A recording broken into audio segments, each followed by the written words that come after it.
I'm glad to have you here. Follow my story until the end and comment the city you're watching from. I want to know how far my story of justice has reached. I still remember that fateful morning in late October when everything changed. The sunlight streamed through my kitchen window as I sat at my small wooden table, clutching my phone and listening to the endless ringing. No answer. Again. My name is Linda Brown. I'm 61 years old and live alone in a small town just outside Chicago. My story begins with 2 weeks of silence that turned my world upside down. I dialed my son's number for what felt like the 100th time that week. The phone rang and rang until James's cheerful voicemail message played in my ear. "Hey, this is James. Leave a message and I'll call you back as soon as I can." But he hadn't called back. Not for 2 weeks. "James, it's Mom again," I said, my voice cracking slightly. "Please call me. I'm worried sick about you and Noah. Just let me know you're okay." I ended the call and set the phone down, watching it as if it might suddenly spring to life. The knot in my stomach tightened. This wasn't like James. My son always called me at least once a week, telling me about his work, about my 8-year-old grandson Noah, about the ordinary days of a father and his son. I tried to calm myself, to find reasonable explanations. Maybe James was swamped with work. Perhaps his phone was broken. Maybe they'd gone on an impromptu vacation. But deep down, I knew something was wrong. By the 5th day of silence, anxiety had begun to eat me alive. I tried calling his landline, hoping to hear Noah's excited voice telling me about school or his latest Lego creation. But just like James's cell phone, the home phone rang endlessly in an empty house. I sent messages to Noah's tablet. "Sweetheart, where are you? Call Grandma." The message showed as delivered, but the read receipt never appeared. Noah always responded to my messages. Always. He was young, but he knew how to use his tablet, and he loved his grandma very much. The fact that he hadn't replied sent ice through my veins. I started calling James's friends and coworkers. Their responses only deepened my concern. "I haven't seen James all week," his coworker told me, surprise evident in his voice. "I thought he was on vacation." "The last time we talked was last month," his close friend said. "James mentioned he was swamped with work, but nothing seemed off." No one had answers. The more I asked, the more I felt like I was drowning in a void of uncertainty. On the 10th day, desperation led me to call the neighbors who lived near James's house in Chicago. Most didn't pick up or couldn't help. But finally, an elderly woman who lived across the street answered. "Mrs. Wilson," I said, trying to keep my voice steady. "Have you seen any activity at James's house recently?" There was a pause. Then she sighed. "Now that you mention it, Mrs. Brown, it's been awfully quiet over there. But last week, on the night of that terrible storm, I saw a light suddenly come on in the house and then go off. I thought maybe the boy just turned on a light to go to the bathroom or something." Her voice trembled slightly, as if she too felt something was amiss. Should I be worried? The night of the storm. A light turning on and then off. The information stabbed my heart like a knife. 2 weeks of silence had stretched my nerves to breaking point. I couldn't sleep. I spent nights staring at the ceiling, imagining terrible scenarios. Had James been in an accident? Was he ill? Had something happened to Noah? I knew one thing for certain. James would never willingly disappear without Noah. His son was his whole world. I couldn't wait any longer. I had to go to Chicago. The next morning, I packed a small overnight bag and caught the first bus to Chicago. During the 3-hour ride, I sat in silence, my eyes fixed on the window but seeing nothing of the passing landscape. My hands trembled slightly as I clutched my ticket, and my heart felt tied in a painful knot. I tried to calm myself, to prepare for whatever I might find. But how does one prepare for the unknown? My mind wandered to the last time I'd spoken with James. It had been a normal Sunday afternoon call. He'd sounded tired, but had laughed when Noah shouted greetings in the background. "Mom, we're fine," he'd said. "Work's been a bit heavy lately, that's all." I hadn't pushed further. Now I blamed myself for not asking more questions, for not hearing what might have been hidden beneath his casual tone. As the bus approached Chicago, rain began to fall. Light at first, then heavier. drumming against the windows like impatient fingers. By the time I arrived at the main terminal, the sky had darkened, matching my mood. I walked quickly through the streets toward the gated community where James lived. It was an upscale neighborhood with manicured lawns and elegant homes, a testament to my son's success as a financial analyst. The security guard at the entrance recognized me from previous visits and waved me through with a friendly smile. "Going to see your grandson, Mrs. Brown?" he asked. I nodded, not trusting my voice. If only this were just another ordinary visit. The rain had eased to a drizzle as I walked down the familiar tree-lined street to James's house. Each step felt heavier than the last, as if my body resisted what my mind was compelling it to do. I'd walked this path dozens of times before, always with anticipation and joy at seeing my son and grandson. But today, each step brought me closer to a door I was suddenly afraid to open. Standing before the familiar white door with its brass knocker, I took a deep breath. The house looked undisturbed from the outside. The lawn was slightly overgrown, unusual for James, who was meticulous about maintenance, but otherwise, nothing seemed amiss. I knocked gently at first, then with increasing force. "James Noah," I called, my voice breaking in the damp air. No answer came. I tried the doorknob, not expecting it to turn. James was always careful about locking up, especially with Noah in the house. To my shock, the door opened with a slight creak. My heart began to race. James would never leave the door unlocked. Never. I pushed the door open and stepped inside, holding my breath as if the slightest noise might shatter everything into a million pieces. The foyer was dark and silent. I reached for the light switch with trembling fingers and blinked as the entryway illuminated. Everything looked normal here. Shoes neatly arranged on the rack. Noah's backpack hanging on its designated hook. "James," I called again, louder this time. "Noah, sweetheart, are you here?" Only silence answered me. I moved toward the living room, and what I saw there stopped me cold. The room was in disarray, so unlike my son's usually immaculate home. The leather sofa had been shoved out of place, as if someone had pushed against it violently. A coffee mug lay shattered on the hardwood floor, its contents dried to a dark stain. Books had fallen from shelves, and a small side table was overturned. My heart pounded against my ribs as I carefully stepped over the broken porcelain, trying not to disturb what was clearly a scene of struggle. In the kitchen, the disorder continued. The water cooler had been tipped on its side, its contents long since drained across the tile floor.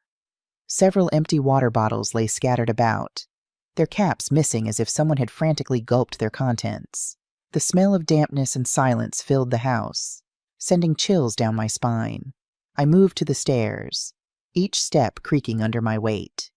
Going up felt like climbing a mountain, my legs suddenly leaden. "James," I called again, my voice now hoarse with fear. "Noah." I checked James's home office first. His computer sat untouched on the desk, a fine layer of dust already settling on the keyboard. Papers were still neatly arranged in their folders. Whatever had happened hadn't disturbed this room. His bedroom was similarly undisturbed. The bed was made, the closet door closed. It looked as if James had simply left for work and never returned. Finally, I reached Noah's room at the end of the hallway. The door was ajar, and I pushed it open slowly. "Noah, sweetie, are you here?" I whispered, almost afraid of an answer. Noah's room was just as I remembered it, walls painted blue with space-themed decals, shelves lined with books and toys.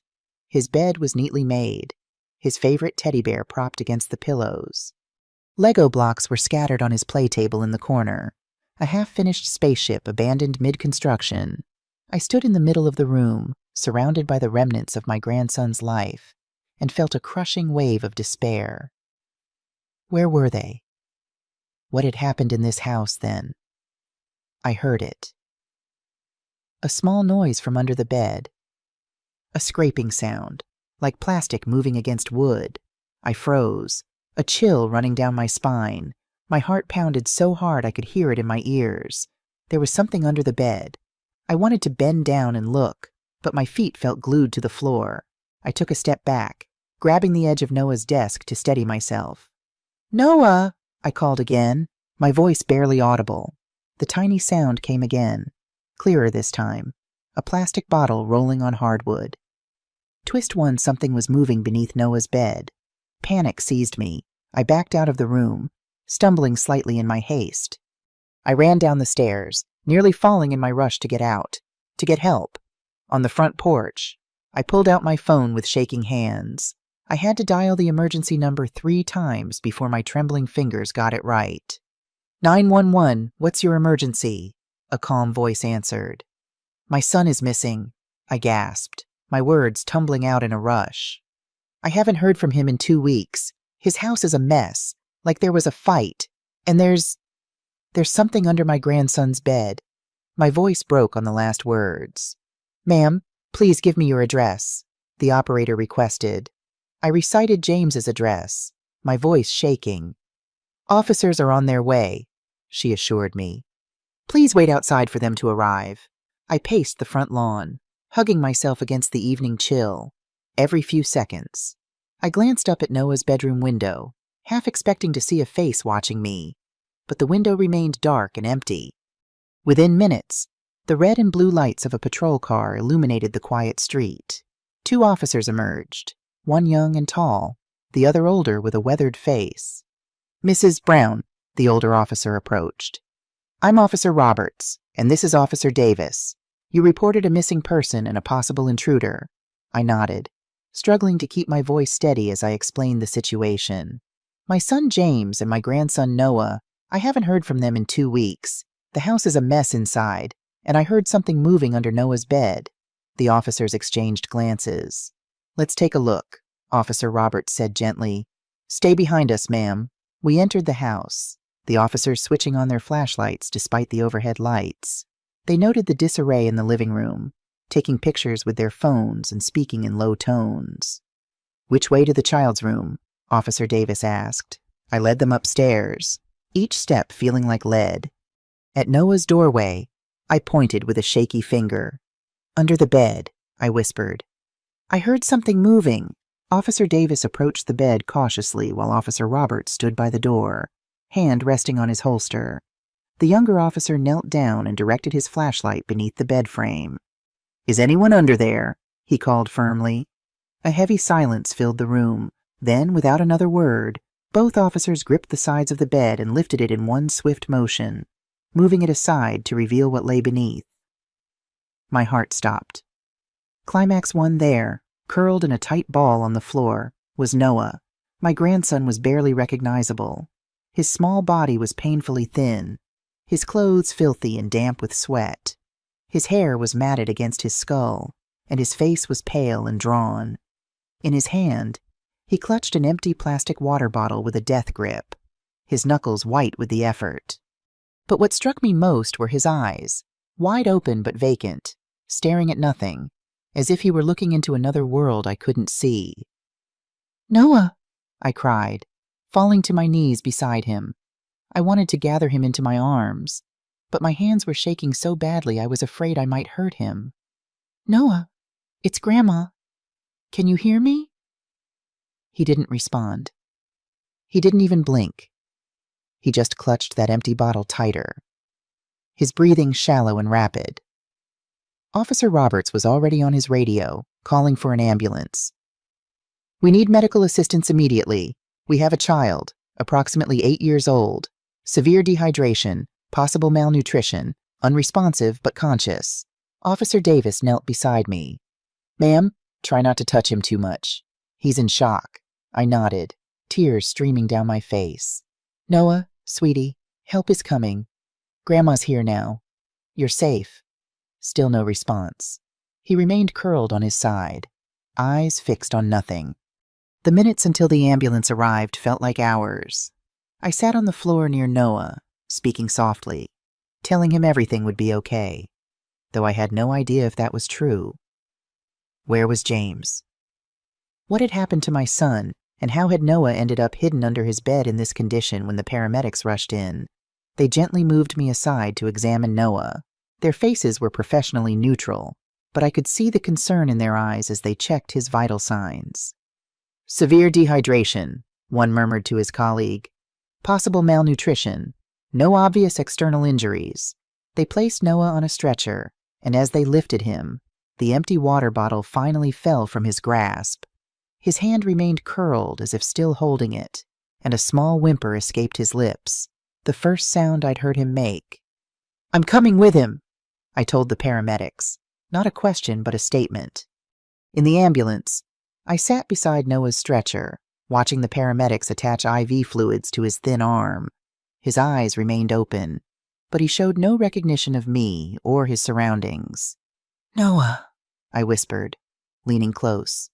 "It's Grandma. I'm here, sweetie.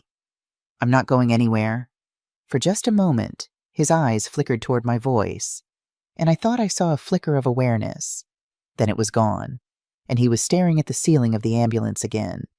"What happened to you?" I whispered, more to myself than to him. "Where's your daddy?" The hospital emergency room was a blur of activity. Noah was immediately taken for assessment, and I was left in a waiting area, clutching my purse with white knuckles, after what seemed like an eternity. A doctor approached, a middle-aged woman with kind eyes behind wire-rimmed glasses. "Mrs. Brown, I'm Dr. Rivera. Your grandson is being treated for severe dehydration and malnutrition. We're running tests, but he appears to have no serious physical injuries. Is he going to be okay?"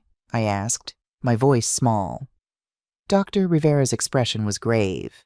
"Physically, with proper care. He should recover. But I'm concerned about his psychological state. He's exhibiting signs of severe trauma. He hasn't spoken or responded to questions. Has Noah experienced any recent trauma that you know of?" I shook my head helplessly. "I don't know what happened. My son, Noah's father, I haven't heard from him in 2 weeks. I found Noah like this, under his bed." The doctor's eyebrows rose slightly. "Under his bed for how long?"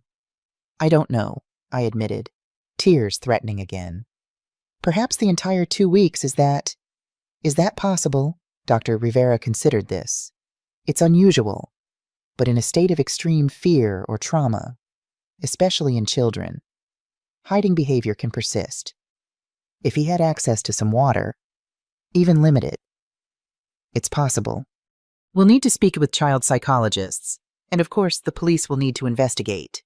As if summoned by her words, Officers Roberts and Davis appeared in the waiting room. Their expressions were solemn. "Mrs. Brown," Officer Roberts began gently, "we need to ask you some questions about your son and grandson." I nodded, wiping away tears. "Can I see Noah first?" "He's being settled in a room," Dr. Rivera said. "You can see him in about 20 minutes. I'll have a nurse come get you." I turned back to the officers. "What do you need to know?" They led me to a quiet corner of the waiting room. Officer Davis took out a notepad. "When was the last time you spoke with your son?" he asked. 2 weeks ago, Sunday. It was our regular weekly call. He seemed tired, but otherwise normal." "And did he mention any problems, anyone who might wish him harm?" I shook my head. "No, nothing like that. James was always a quiet man. He's a financial analyst, keeps to himself mostly since his divorce." "Tell us about the divorce," Officer Roberts prompted. I took a deep breath. James was married to Amanda for 10 years. They divorced 3 years ago. It was difficult. Amanda had developed a gambling problem. She'd run up huge debts. James tried to help her, even sold his car to pay off her creditors. But it wasn't enough. She became volatile, often yelling at Noah for small things. James finally divorced her and got full custody of Noah. "Do you have any contact information for Amanda?" Officer Davis asked, jotting notes. I shook my head. "Not anymore. She moved away after the divorce. I think she's still in Chicago somewhere. But James didn't stay in touch with her." They asked more questions about James's job, his friends, his routines. I answered as best I could, but my mind kept returning to Noah, alone and terrified under that bed for possibly 2 weeks. Finally, a nurse approached. "Mrs. Brown, you can see your grandson now." I thanked the officers, who promised to continue their investigation and keep me informed. Then I followed the nurse to Noah's room.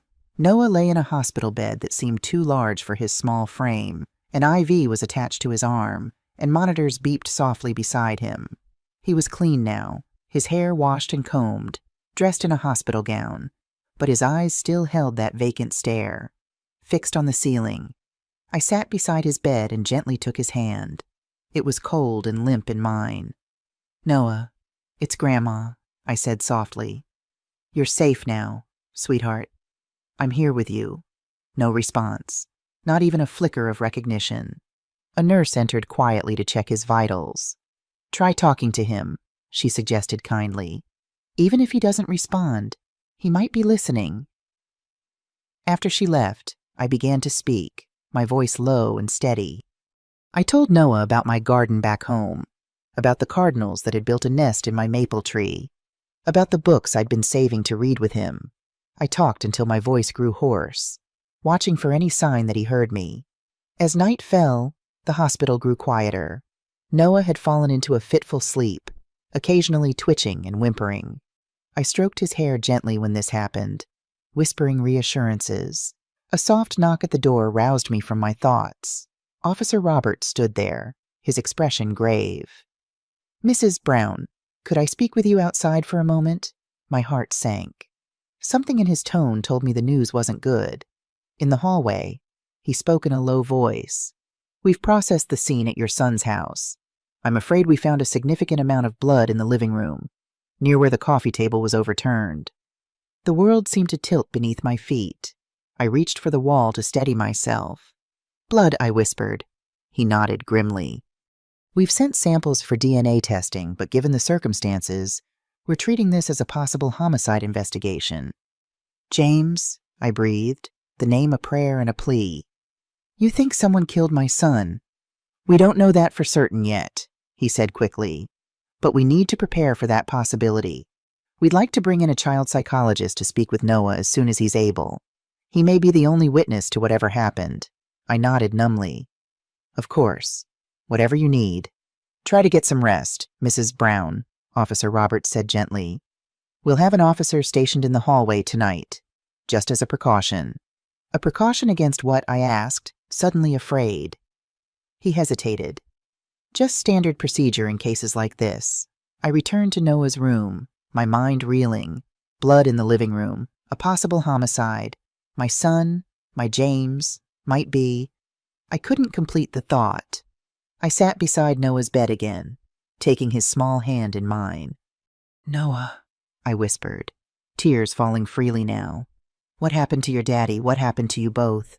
And then, as if my words had penetrated the fog surrounding him, Noah's eyes shifted to meet mine, his cracked lips parted, and in a voice so faint I had to lean close to hear it, he whispered, "Dad told me to hide. Don't come out until I call for you." A sob escaped me.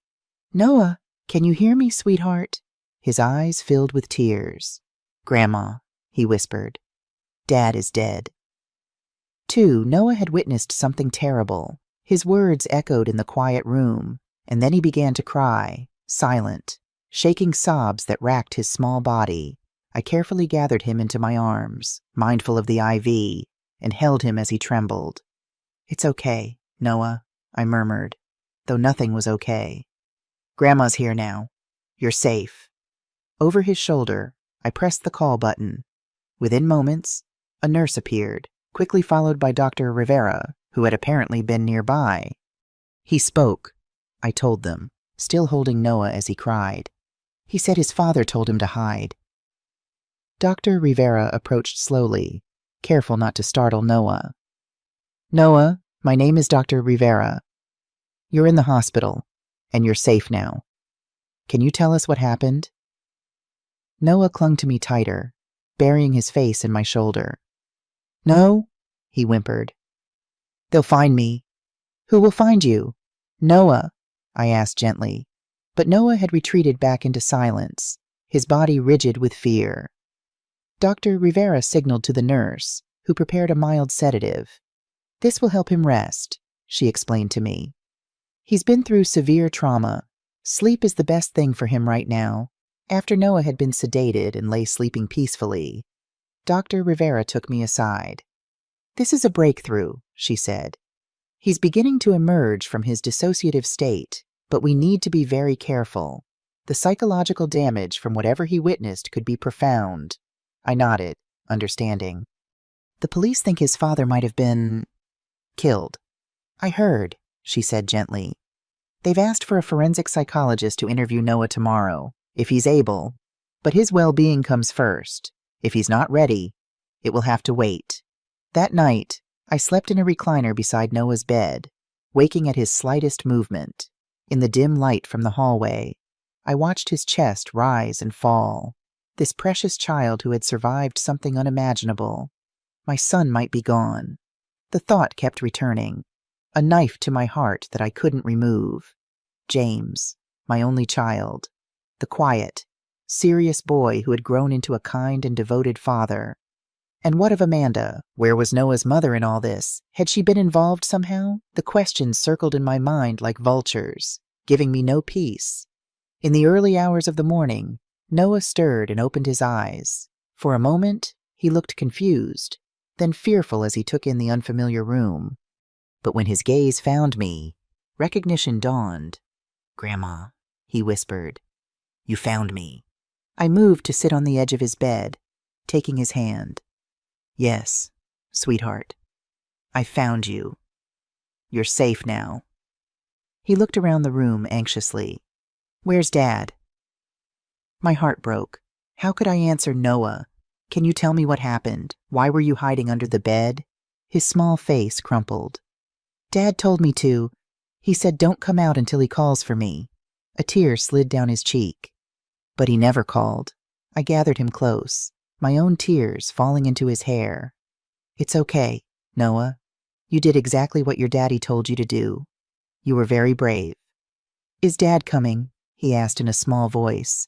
I couldn't lie to him. "I don't know, sweetheart. The police are looking for him." Noah pulled back slightly, his eyes wide with fear. "They can't let her find me." A chill ran through me. Noah? Who are you afraid of?" He shook his head violently, panic rising in his expression. "I can't say. I can't. Okay, I soothed, pulling him close again. "You don't have to say anything. You're safe here with me." But inside, my mind was racing. Her. Was Noah afraid of a woman his mother had Amanda return to their lives later that morning, when Noah had calmed and eaten a little breakfast? Officer Roberts returned with a woman he introduced as Dr. Patel, a forensic psychologist who specialized in interviewing traumatized children. "Noah has mentioned being afraid of a woman," I told them quietly outside his room. He said, "They can't let her find me." Officer Roberts nodded, making a note. "That's helpful information. Did he mention who she might be?" I shook my head. He became too upset when I asked. Dr. Patel spoke gently. "That's not unusual in cases of trauma. May I try speaking with him? I promise to stop immediately if he becomes distressed." I agreed, and we entered Noah's room together. Noah was sitting up in bed, listlessly pushing cereal around in a bowl. He looked up warily as we entered. "Noah," I said, sitting beside him. "This is Dr. Patel. She'd like to talk with you a little bit. Is that okay?" He looked at Dr. Patel with suspicion. "Are you a doctor like Dr. Rivera?" Dr. Patel smiled warmly. "I'm a different kind of doctor. I help children talk about scary things that have happened to them. But you don't have to talk to me if you don't want to." Noah considered this, then gave a tiny nod. Dr. Patel sat in the chair by his bed, while Officer Roberts remained standing near the door, trying to look non-threatening. "Noah," Dr. Patel began gently, "can you tell me about the night your grandma found you under the bed?" Noah's hands twisted in the bedsheet. "I was hiding," he whispered. "You were hiding," Dr. Patel repeated. "Can you tell me why you were hiding?" "Dad told me to," Noah said, his voice stronger now. "It was raining really hard. I was playing with my Legos in my room, building a tall tower that Dad said was the prettiest." A ghost of a smile touched his lips at the memory, then faded. "And then the doorbell rang many times." He paused, clutching the sheet tighter. Dr. Patel waited patiently. "I got curious and went to see," Noah continued. "Dad was at the door, looking through the peephole, and his face was," he struggled for the word, "scared. I'd never seen him like that. Twist 3, Amanda had returned to their lives. My heart began to pound as Noah continued his story. Dad turned around and saw me standing there. He ran to me, knelt down, and whispered, "Noah, get under the bed quickly. Don't come out until I call for you. You hear me?" I was scared, but Dad pushed me toward my room in a hurry. I got under the bed, and Dad even pulled down the comforter to cover it so no one could see me. Noah took a shaky breath. Through a little gap in the comforter, I saw Mom come in with a very tall man. That man's face was very cold. He didn't say anything. He was just standing there with his arms crossed behind Mom. I gasped softly. Amanda, James's ex-wife, had returned, bringing trouble with her. Dr. Patel kept her expression neutral. What happened next? Noah? Mom looked all around the room and asked, "Where is Noah?" I got so scared. I thought she was going to find me, but Dad told her in a calm voice. He went to his grandma's when the winter break started. I knew Dad was lying, but I didn't dare move. Tears began to roll down Noah's cheeks. Then Mom started yelling at him. She was asking Dad for money. She said something about a debt that Dad had to pay if he didn't want trouble.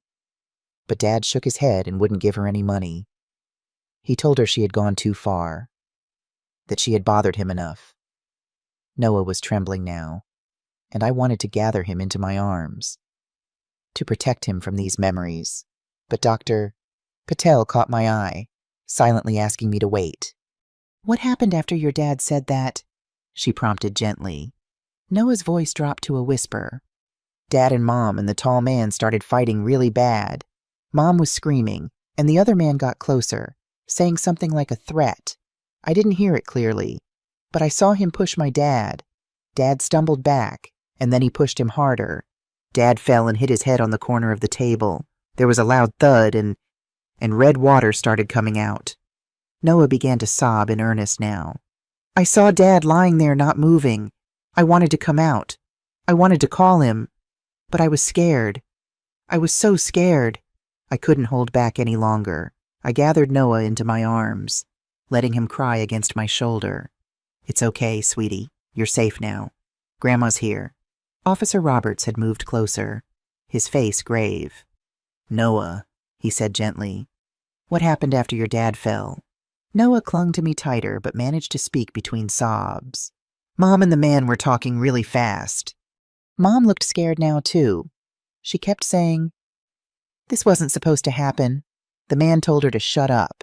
He wrapped Dad in a blanket from the couch. They dragged him out the door. I heard a car start. Then it was quiet.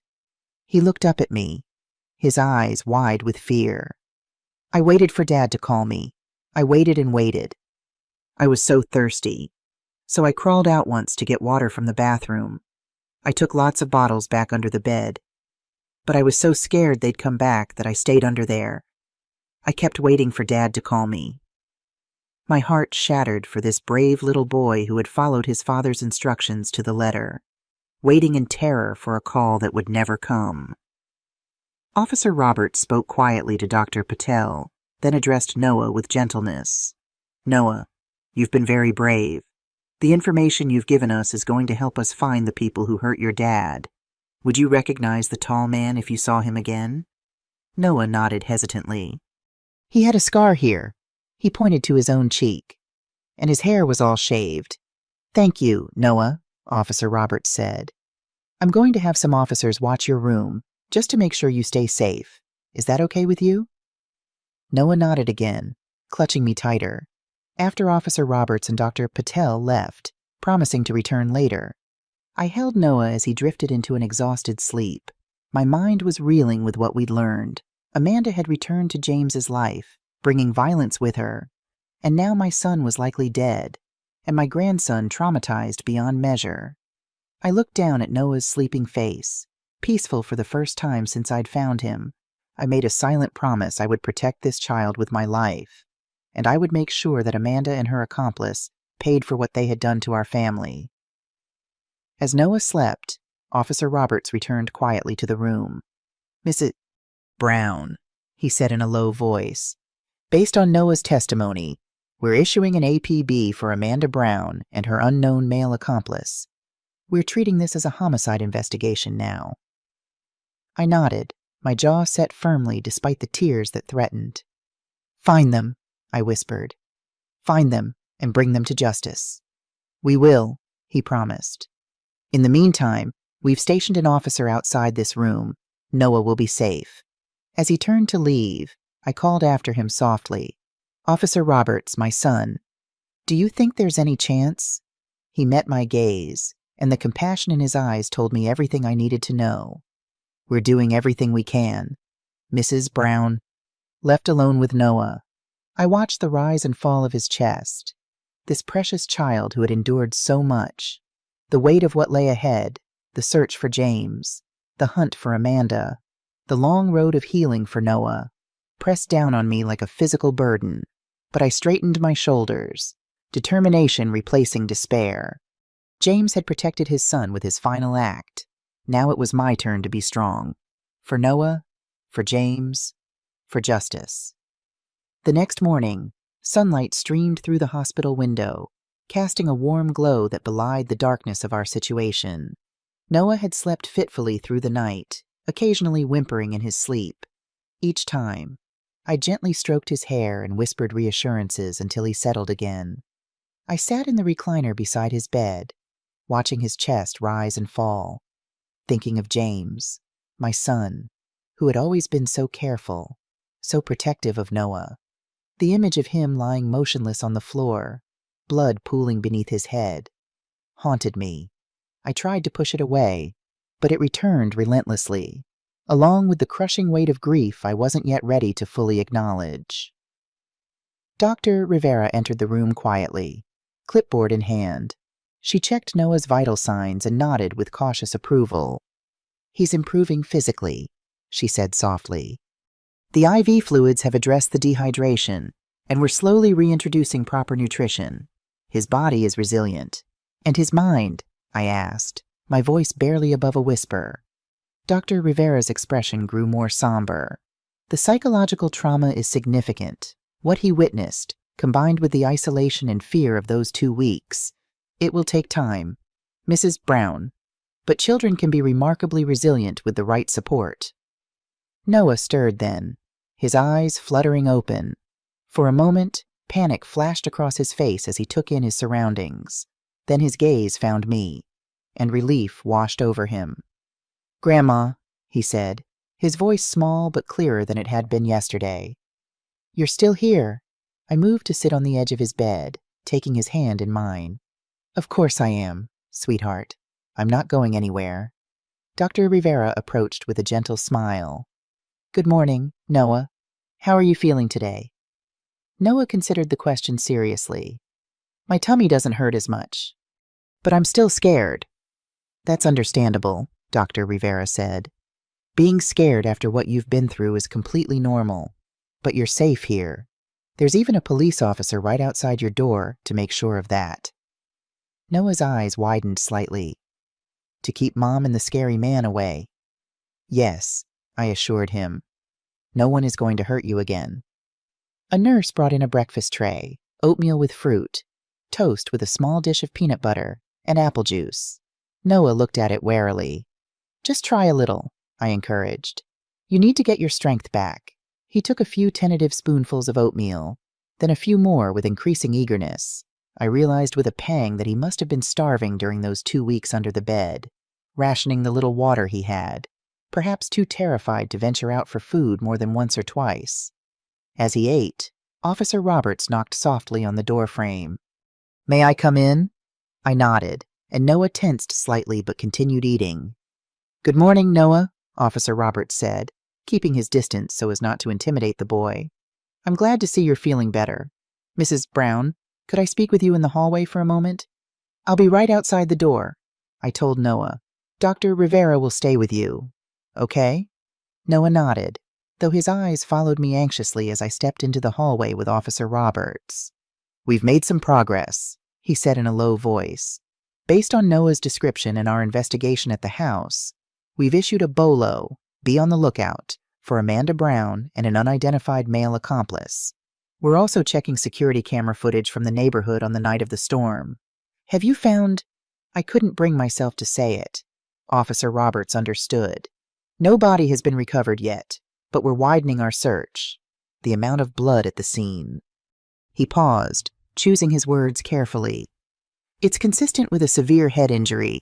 I don't want to give you false hope. Mrs. Brown. I nodded, swallowing hard. I understand. There's something else, he continued. We spoke with James's neighbors again. An elderly woman who lives 2 doors down, Mrs. Wilson, remembered seeing a dark pickup truck parked outside James's house on the night of the storm. She thought it was odd because it wasn't a vehicle she recognized from the neighborhood, but with the weather being so bad, she didn't think much of it at the time.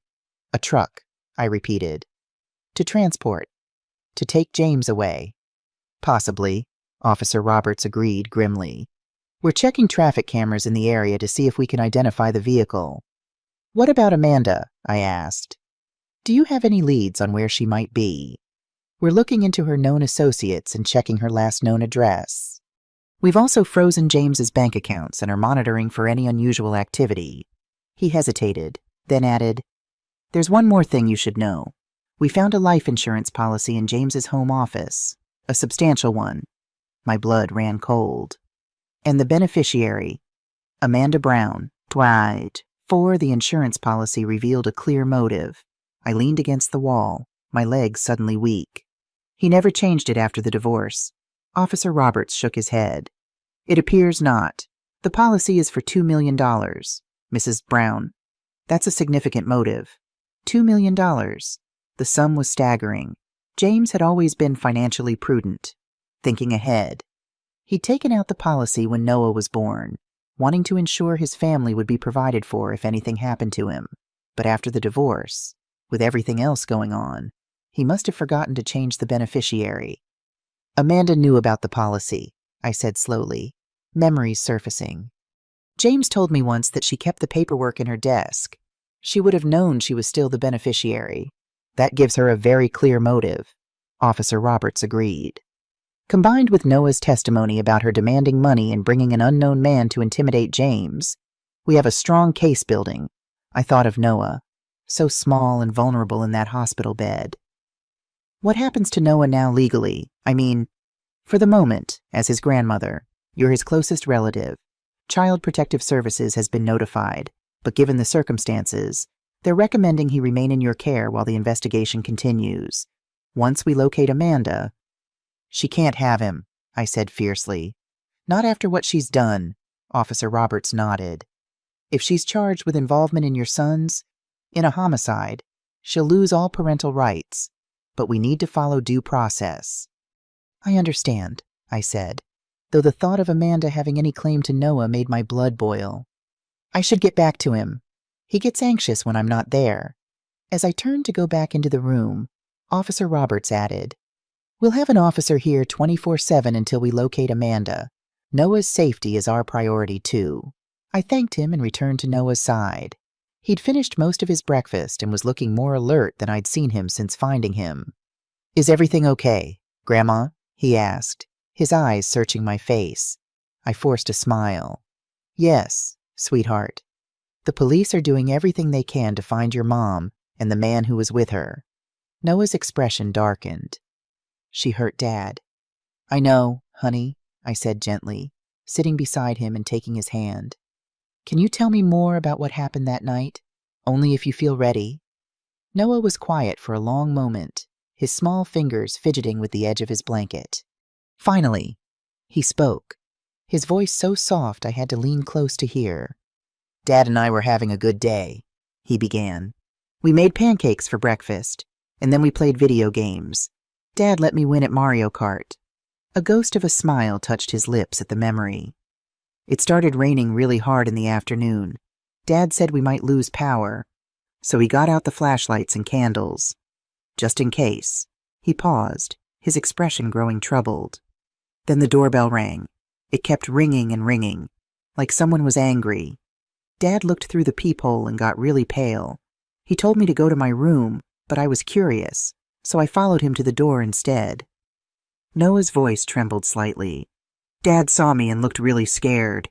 That's when he told me to hide under my bed and not come out until he called for me. He pushed me toward my room, and I ran and hid.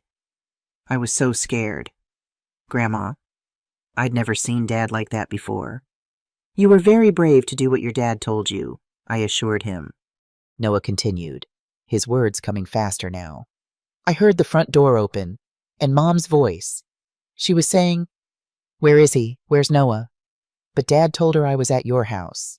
Then Mom started yelling about money. She said she needed it right away, that people were after her. His small face scrunched in concentration. Dad said he'd already given her enough, that he couldn't keep bailing her out. Mom got really mad. The man with her, he was really tall with a shaved head and a scar on his face. He started threatening Dad. He said, "You don't understand who you're dealing with. Rich boy." Noah's breathing quickened. They started pushing each other. Dad pushed the man away, and the man pushed Dad really hard. Dad fell backwards and hit his head on the corner of the coffee table. There was a really loud crack. And then Dad didn't move anymore. There was blood coming out of his head. Tears were streaming down Noah's face now. I wiped them away gently with my thumb. Mom started screaming at the man, saying this wasn't supposed to happen. The man told her to shut up and help him. They wrapped Dad in the blanket from the couch and dragged him out. I heard a car door slam, and then they were gone. Noah looked up at me, his eyes haunted. I stayed under the bed like Dad told me. I thought maybe he'd be okay, that he'd come back and call for me. But he didn't come back. I gathered Noah carefully into my arms, mindful of the IV line, and held him as he sobbed against my shoulder. My own tears fell silently into his hair. "You did exactly what your daddy wanted you to do," I whispered. "You kept yourself safe. James would be so proud of you." Noah. After Noah had cried himself out, he fell into an exhausted sleep. I gently laid him back against the pillows and wiped my own tears away. The story Noah had told painted a clear picture. Amanda had returned, desperate for money, bringing a hired thug to intimidate James. Things had escalated, resulting in James's death, perhaps not premeditated. But they had made the decision to hide his body rather than call for help. And they had left Noah there, not knowing or not caring that he was hiding in the house. The thought of what could have happened to Noah if I hadn't gone to check on them sent a chill through me. How much longer would he have survived under that bed?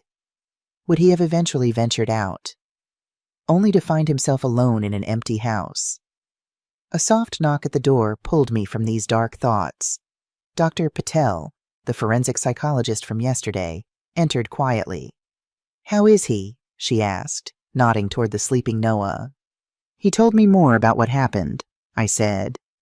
"It's confirmed what we suspected. His mother Amanda and some man she brought with her were responsible for James's death." Dr. Patel nodded solemnly. "I've been briefed by Officer Roberts. Noah's testimony will be crucial to building a case against them." "He's been through so much already," I said protectively. "I don't want him to have to relive it again and again." "I understand," Dr. Patel said gently. "We'll do everything we can to minimize his trauma. There are ways to take his statement that are less stressful, recording a single detailed interview, for instance, so he doesn't have to repeat his story multiple times." She sat in the chair opposite me. "Mrs. Brown, I also wanted to talk to you about Noah's ongoing care. Trauma like this doesn't just go away. He'll need therapy, support, stability. Are you prepared for that?" I straightened my shoulders. "He's my grandson. I'll do whatever it takes to help him heal." Dr. Patel smiled warmly. "That's exactly what he needs to hear. We can set you up with resources, referrals to child psychologists who specialize in trauma. It won't be easy, but with your support, Noah has a good chance at recovery." As if sensing we were talking about him, Noah stirred and opened his eyes. He relaxed when he saw me still beside him, then noticed Dr. Patel and tensed slightly. "Hello, Noah," Dr. Patel said gently. "Do you remember me from yesterday? I'm Dr. Patel." Noah nodded cautiously. "Your grandma was just telling me how brave you've been." Dr. Patel continued, "And I agree. What you went through was very scary, and you handled it exactly right." Noah seemed to consider this, then asked in a small voice, Are they going to find my mom and the bad man? Dr. Patel glanced at me before answering. The police are looking for them very hard. They have a lot of people helping to find them. What happens when they find them? Noah asked, his eyes wide. They'll be arrested, I said firmly. They'll go to jail for what they did to your dad. And then I'll stay with you, Noah asked me, a hint of anxiety in his voice. Yes, sweetheart, I assured him. You'll come home with me to my house. Remember the big backyard with the maple tree and the bird feeder where the cardinals come? A small smile touched Noah's lips. And the creek at the bottom of the hill. That's right, I said. Relieved to see a spark of the old Noah. You can help me feed the birds and plant flowers in the garden. I'd like that, he said softly. Dr. Patel smiled at this exchange. That sounds like a wonderful place to heal. Noah, and I know some nice doctors near your grandma's house who can talk with you about all the scary things that happened. Talking about scary things with someone you trust can help make them less scary. Noah considered this, then nodded solemnly. Okay. The rest of the day passed quietly. Noah ate a little more at lunch and dinner, and the color slowly returned to his cheeks. The doctors were pleased with his physical progress, though they wanted to keep him for at least another day for observation. In the evening, Officer Roberts returned with news. We've identified the truck from traffic camera footage. He told me in the hallway outside Noah's room. It's registered to a man named Marcus Wilson, who has a lengthy criminal record including assault and debt collection for illegal gambling operations. The man with the scar, I murmured. Officer Roberts nodded. The description matches. We're tracking his known locations now. We also found Amanda's last known address, an apartment complex on the east side of the city. We'll be checking it out first thing tomorrow morning. Do you think they're still in Chicago? I asked. It's likely, he replied. People like Wilson tend to have local connections they rely on, and if Amanda is waiting for an insurance payout, she'd need to maintain some presence here to manage that process. The thought of Amanda trying to collect on James's life insurance policy to profit from his death made my blood boil. She can't be allowed to get that money, I said fiercely. The insurance company has been notified of the circumstances, Officer Roberts assured me. No payout will be processed while she's a suspect in a homicide investigation. That night, I slept fitfully in the recliner beside Noah's bed. My dreams were haunted by images of James, blood pooling beneath his head, and Amanda standing over him with cold eyes. I woke early, disoriented for a moment before remembering where I was. Noah was still asleep, his face peaceful in the dim light of dawn. I quietly used the small bathroom attached to his room to freshen up, then returned to find him awake and watching the door anxiously. I'm right here, sweetheart, I said quickly. Just went to the bathroom. He relaxed visibly. I thought maybe you left. I won't leave you, Noah, I promised, sitting on the edge of his bed. Not ever. A nurse brought breakfast, scrambled eggs and toast today, which Noah ate with increasing appetite. Dr. Rivera came to check on him and was pleased with his progress. If he continues improving like this, we might be able to discharge him tomorrow. She told me. Physically, he's rebounding well. I want you to follow up with his pediatrician when you get home. Of course. What about his psychological state? I asked quietly, while Noah was distracted by a cartoon playing softly on the TV. Dr. Rivera's expression grew more serious. That's a longer road. Dr. Patel has recommended a trauma specialist in your area. Noah will need regular sessions, a stable routine, and a lot of patience and understanding. There may be nightmares, anxiety, regression in some behaviors. It's all normal after what he's experienced. I nodded, taking in this information. I'll do whatever he needs. I know you will, Dr. Rivera said kindly. That's why I'm optimistic about his recovery. Having you in his corner makes all the difference. Mid-morning, Officer Roberts called rather than visiting in person. His voice was tense with excitement. Mrs. Brown, we've located Amanda's apartment. We're preparing to check it out now. I wanted to let you know that we have officers at all exits and entrances to the building. If she's there, we'll find her. My heart raced. Please be careful. The man with her is dangerous. We're taking all precautions, he assured me. I'll call you as soon as we have news. I thanked him and ended the call, trying to keep my expression neutral for Noah's sake. But inside, I was a storm of emotions. Hope that they would find Amanda and her accomplice. Fear of what might happen if they resisted arrest. And beneath it all, the dull ache of grief for James that I had been holding at bay. The hours ticked by with excruciating slowness. Noah dozed on and off, still regaining his strength. I paced the small hospital room, checking my phone every few minutes for updates from Officer Roberts. Finally, in the early afternoon, my phone rang. I stepped into the hallway to take the call, not wanting to disturb Noah. "Mrs. Brown?" Officer Roberts' voice was a mix of frustration and determination. "Amanda wasn't at the apartment. The landlady said she left about 2 weeks ago, right around the time of your son's disappearance. Apparently, she was in a hurry, packed a large suitcase, and left in the middle of the night." My heart sank. "So she's gone." "We're not giving up," he said firmly. "We found something interesting at the apartment. The landlady mentioned that a man had come by just yesterday looking for Amanda, described him as rough-looking with a leather jacket. When she told him Amanda had moved out, he became agitated, saying Amanda owed him a lot of money and had promised to pay him back within 2 weeks. Twist 5, the loan shark confirmed the motive and timeline. The loan shark, I breathed. It all fits together. Amanda needed money to pay off her debts. She went to James to get it, and when he refused, exactly, Officer Roberts confirmed. We've got an APB out for both Amanda and Marcus Wilson now. We're also checking all transportation hubs, airports, train stations, bus terminals. If they're trying to leave the city, we'll find them. After ending the call, I returned to Noah's room to find him awake and watching the door.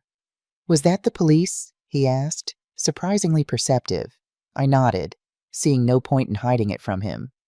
"They're looking for your mom and the man who was with her." Noah's face clouded. "Are they going to come here?" "No, sweetheart," I assured him quickly. "They're far away from here, and there's a police officer right outside your door to keep you safe." He seemed to accept this, relaxing slightly against his pillows. "Grandma, when can we go home to your house? I mean, soon," I promised. "The doctors want to make sure you're strong enough first. Maybe tomorrow." Noah nodded, then asked the question I'd been dreading. "Is Dad really gone forever?" I sat beside him on the bed and took his small hands in mine. "Noah, your dad was hurt very badly. The doctors and police think that he didn't survive his injury." Tears welled in Noah's eyes. "I know," he whispered. "I saw the blood. Dad wasn't moving." I gathered him carefully into my arms. "Your dad loved you more than anything in the world, Noah, and he saved you. His last act was to protect you, to make sure you were safe. That's how much he loved you." Noah sobbed against my shoulder, his small body shaking with grief. I held him, rocking gently, my own tears falling silently. "It's okay to be sad," I murmured. "It's okay to cry. I miss him too. So much." After a while, Noah's sobs subsided to hiccups, then to the deep, even breathing of exhausted sleep. I continued to hold him, not wanting to let go. James, my only child.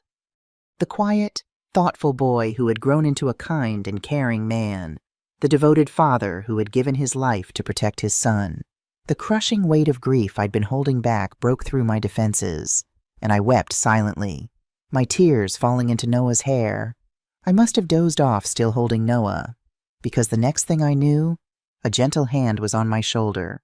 I opened my eyes to find Officer Roberts standing beside us, his expression grave but with a hint of excitement. "Mrs. Brown," he said softly, "we have a development. Could you step outside for a moment?"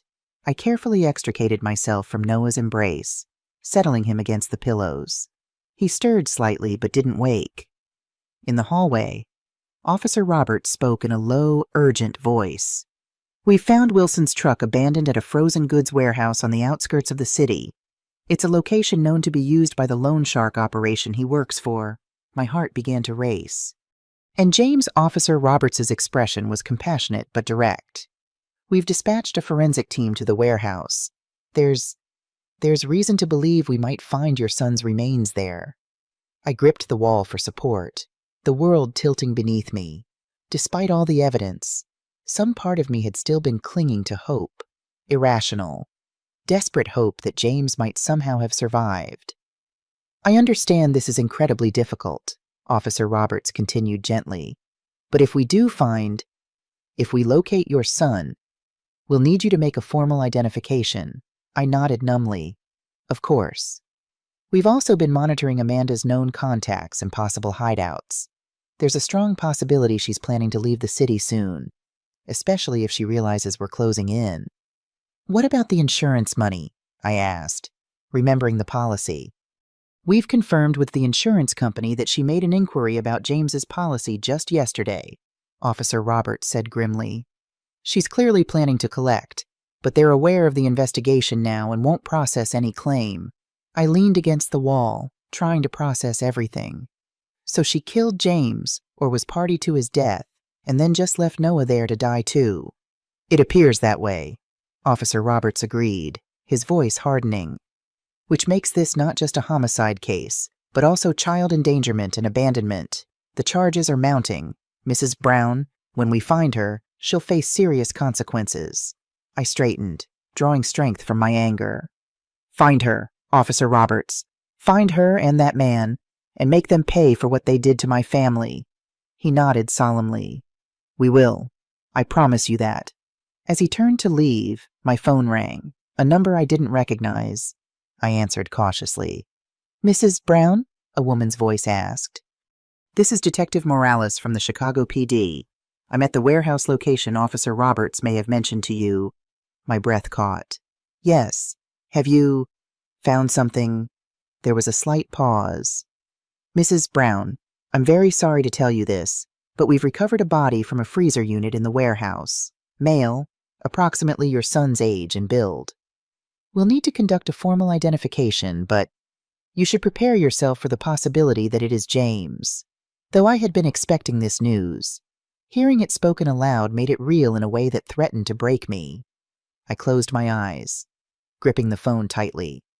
When I managed to ask, we'll need to transport the body to the medical examiner's office, Detective Morales explained gently. Would tomorrow morning be possible for you? I thought of Noah, still so fragile in his hospital bed. Yes, I'll need to make arrangements for my grandson, but yes, I can do that. After ending the call, I stood in the hallway for several minutes, trying to compose myself before returning to Noah. The reality I'd been dreading was here. James was almost certainly dead, his body callously hidden away in a freezer. The final tiny spark of hope I'd been nurturing was extinguished. I took several deep breaths, wiped my eyes, and forced my expression into something resembling calm before re-entering Noah's room. He was still asleep, his face peaceful in a way it hadn't been while awake. I sat beside his bed, watching him breathe, finding comfort in his presence, this precious piece of James that remained. Later that evening, after Noah had eaten dinner and was watching a cartoon, Dr. Patel returned to check on him. I stepped outside to speak with her privately and explain the latest developments. I need to go to the medical examiner's office tomorrow morning, I told her. To identify James's body, but I don't want to leave Noah alone. He's still so fragile, and he panics when I'm not here. Dr. Patel nodded understandingly. I can stay with him during that time. He knows me now, and it might be better than bringing in someone new. How will you explain your absence to him? I hadn't thought that far ahead. I don't know. I can't tell him I'm going to identify his father's body. But I don't want to lie to him either. In cases like this, Dr. Patel advised, a gentle version of the truth is often best. You could tell him you need to help the police with something important that will help catch the people who hurt his dad. I nodded gratefully. That makes sense. Thank you. Mrs. Brown, she added gently, have you considered grief counseling for yourself? You're carrying an enormous burden right now, caring for Noah, dealing with the investigation, and facing the loss of your son. It's a lot for anyone to handle alone. I hadn't thought about my own needs at all. I'll be fine, I said automatically. Noah is my priority now. Dr. Patel's expression was kind but firm. You can't pour from an empty cup, as they say. Taking care of yourself is part of taking care of Noah. Just something to consider. Her words stayed with me that night as I tried to sleep in the uncomfortable recliner. She was right, of course. The weight of grief was crushing, but I'd been pushing it aside to focus on Noah, on the investigation, on the practical matters at hand. Sooner or later, I would have to face it fully. In the morning, I explained to Noah as gently as I could that I needed to leave for a few hours. The police need my help with something important, I told him. Something that will help them catch the people who hurt your dad. Noah's eyes widened with anxiety. Do you have to go? I do, sweetheart. But Dr. Patel will stay right here with you until I get back. And there's still a police officer outside your door to keep you safe. He clutched my hand. Promise you'll come back. I promise, I said firmly, kissing his forehead. I'll be back before lunch, and maybe by then the doctors will say you can come home with me tomorrow. This prospect brightened his expression slightly. To feed the birds. To feed the birds, I confirmed, forcing a smile. And to plant flowers in the garden when it gets warmer. Dr. Patel arrived, bringing a few children's books and a small puzzle she thought might interest Noah. He was hesitant at first, but seemed to warm to her gentle manner. I left with a heavy heart, turning back at the door to see Noah already engaged with the puzzle Dr. Patel had brought.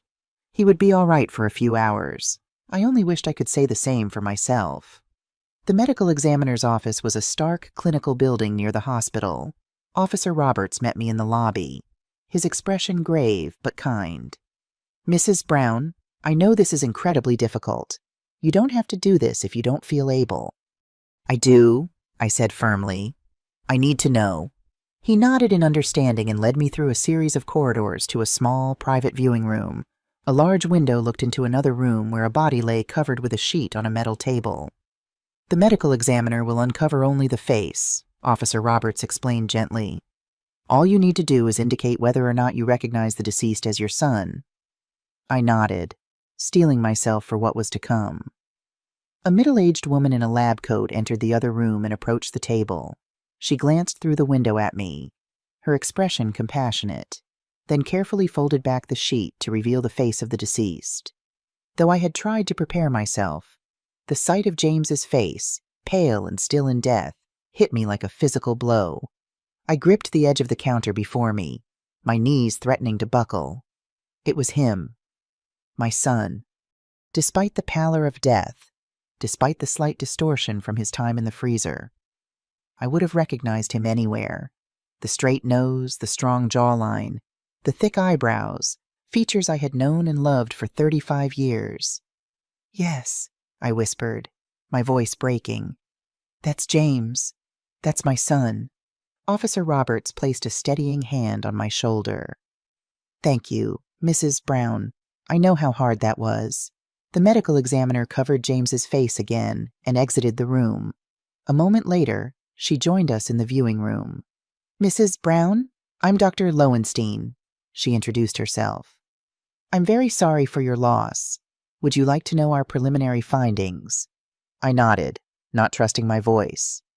Your son died from a severe traumatic brain injury consistent with a fall where the head impacts a hard angular surface, such as the corner of a coffee table, as described by your grandson. The time of death is consistent with the night of the storm 2 weeks ago. Her clinical description matched exactly what Noah had witnessed. James had died that night, just as Noah had feared. What happens now? I asked, my voice hollow. We'll complete our examination. Dr. Lowenstein explained. The body will then be released to the funeral home of your choice. Officer Roberts can help you with those arrangements when you're ready. I thanked her numbly and allowed Officer Roberts to guide me back to the lobby. The reality of James's death had fully landed now, crushing and inescapable. I'd like to sit for a moment, I said, sinking onto a bench in the lobby. Officer Roberts sat beside me, respectful of my grief, but clearly with more to say. Yeah, after a few minutes of silence, he spoke gently. Mrs. Brown, there are some developments in the case I should share with you. We found evidence in the warehouse, a blanket with blood that matches your son's type. and a woman's jacket that we believe belongs to Amanda. DNA testing is underway to confirm." I nodded, processing this information through the fog of grief. "More importantly," he continued, "one of Wilson's associates was picked up last night in an unrelated matter. When he learned about our investigation, he offered information in exchange for consideration in his own case. This caught my attention." "What kind of information?" "He claims to know where Wilson and Amanda were planning to go," Officer Roberts said, his voice tightening with controlled excitement. "An abandoned house on the outskirts of the city where they've been laying low. We're preparing to raid the location now. A surge of something, not quite hope, but perhaps purpose, cut through my grief. You're going to arrest them." "If they're there, yes," he confirmed. "I wanted you to know because this could all be resolved very soon." I straightened, drawing strength from the prospect of justice for James. "Thank you for telling me. I should get back to Noah now. He gets anxious when I'm gone too long." Officer Roberts drove me back to the hospital, filling me in on more details of the investigation along the way. The case against Amanda and Wilson was solid. Noah's testimony, the physical evidence at James's house, the body in the warehouse linked to Wilson's criminal associates, the life insurance policy providing clear motive. When they were caught, they would face murder charges, among others. At the hospital, I found Noah and Dr. Patel engaged in a game of Go Fish. Noah's face lit up when he saw me, and he scrambled off the bed to hug me tightly. "You came back," he said, his voice muffled against my waist. "Of course I did," I replied, stroking his hair. "I promised I would." Dr. Patel gathered her things, giving me a questioning look.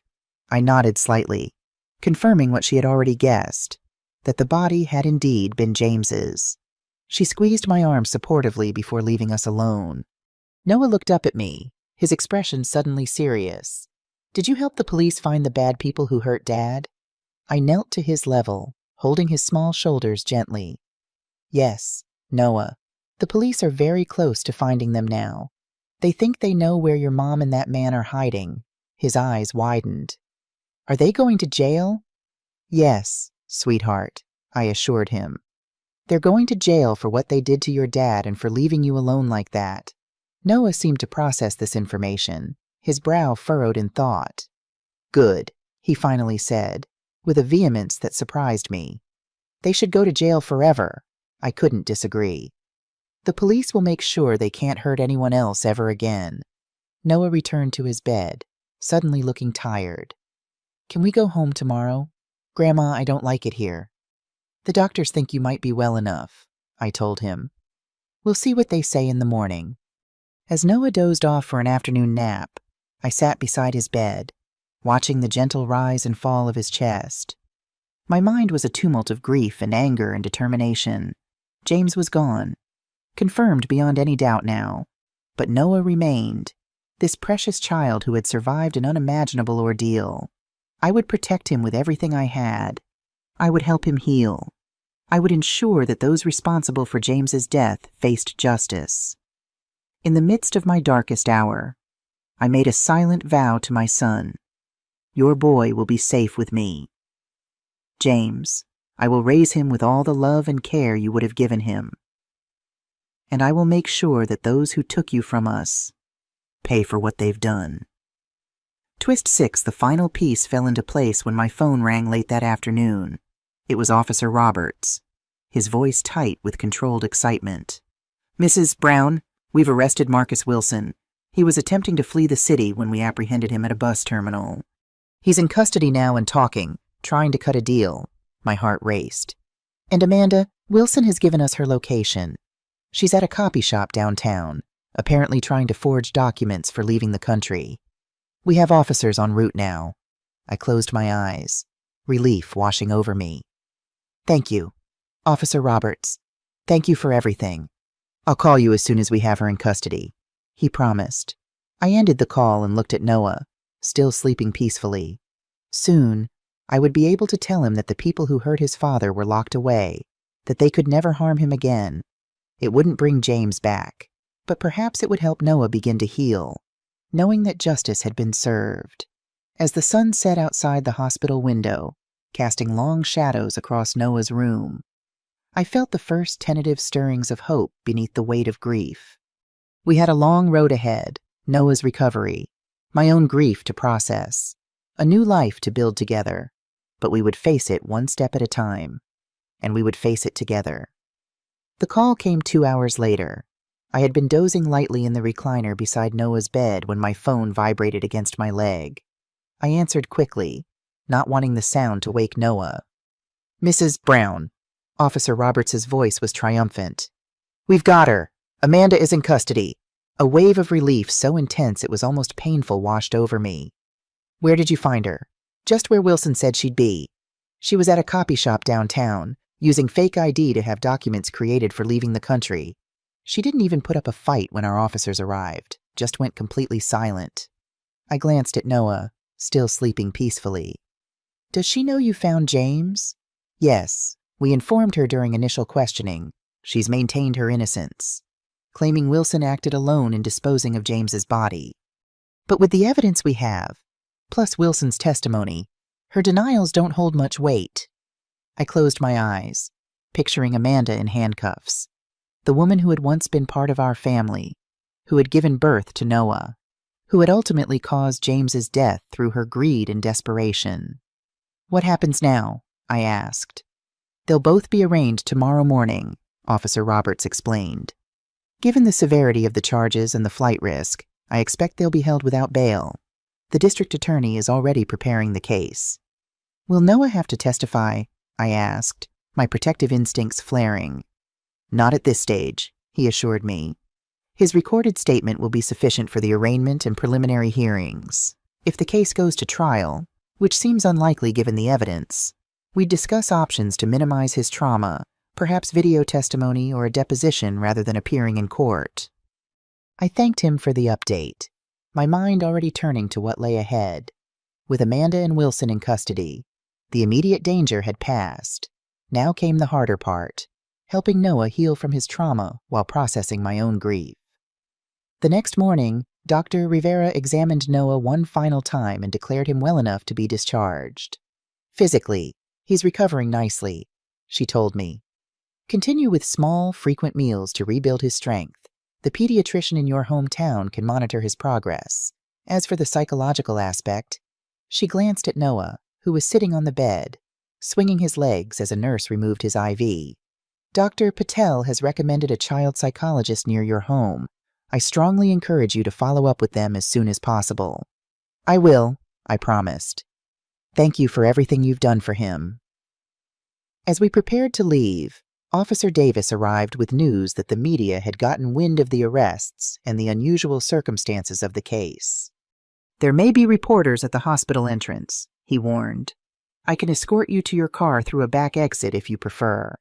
I nodded gratefully. "Yes, please. Noah doesn't need any more stress right now." He led us through service corridors and a staff parking area to my rental car, which had been delivered yesterday. Noah clutched my hand tightly, looking around nervously at the unfamiliar surroundings. "It's okay, sweetheart," I assured him. "We're going home now." As we drove away from the hospital, Noah looked out the window silently, his small face solemn. After a few minutes, he asked, "Grandma, when can I see Dad?" My heart contracted painfully. I had been dreading this question. "Noah, remember how we talked about your dad being very badly hurt?" He nodded, his eyes suddenly filling with tears. "He's not coming back, is he?" "No, sweetheart," I said gently. "His injury was too severe. He died that night." Noah was quiet for a long moment, processing this confirmation of what he had already suspected. "Where is he now?" he finally asked. "His body is with doctors who take special care of people after they die," I explained, struggling to find age-appropriate words. "Soon, we'll have a special ceremony to say goodbye to him, and then he'll be buried in a peaceful place where we can visit him." Noah considered this. "Will he be buried near your house so we can visit him a lot?" "Yes," I promised, tears threatening. "There's a beautiful cemetery with big trees just a few miles from my house. We can visit whenever you want." He fell silent again, watching the city pass by outside the window. After a while, he asked, Are Mom and the bad man in jail now? Yes, they are. They can't hurt anyone anymore. Climax 2. As we were about to exit the city, my phone rang. It was Officer Roberts again. Mrs. Brown, I know you're on your way home, but I thought you should know. Amanda is asking to speak with you. I was so shocked I nearly missed a stoplight. With me, why? She won't say. She's been mostly uncooperative, but she's insistent about this. You're under no obligation to speak with her. Of course. I glanced at Noah, who was watching me with curious eyes. I can't right now, I said carefully. I'm driving Noah home. I understand, Officer Roberts replied. The offer stands if you change your mind.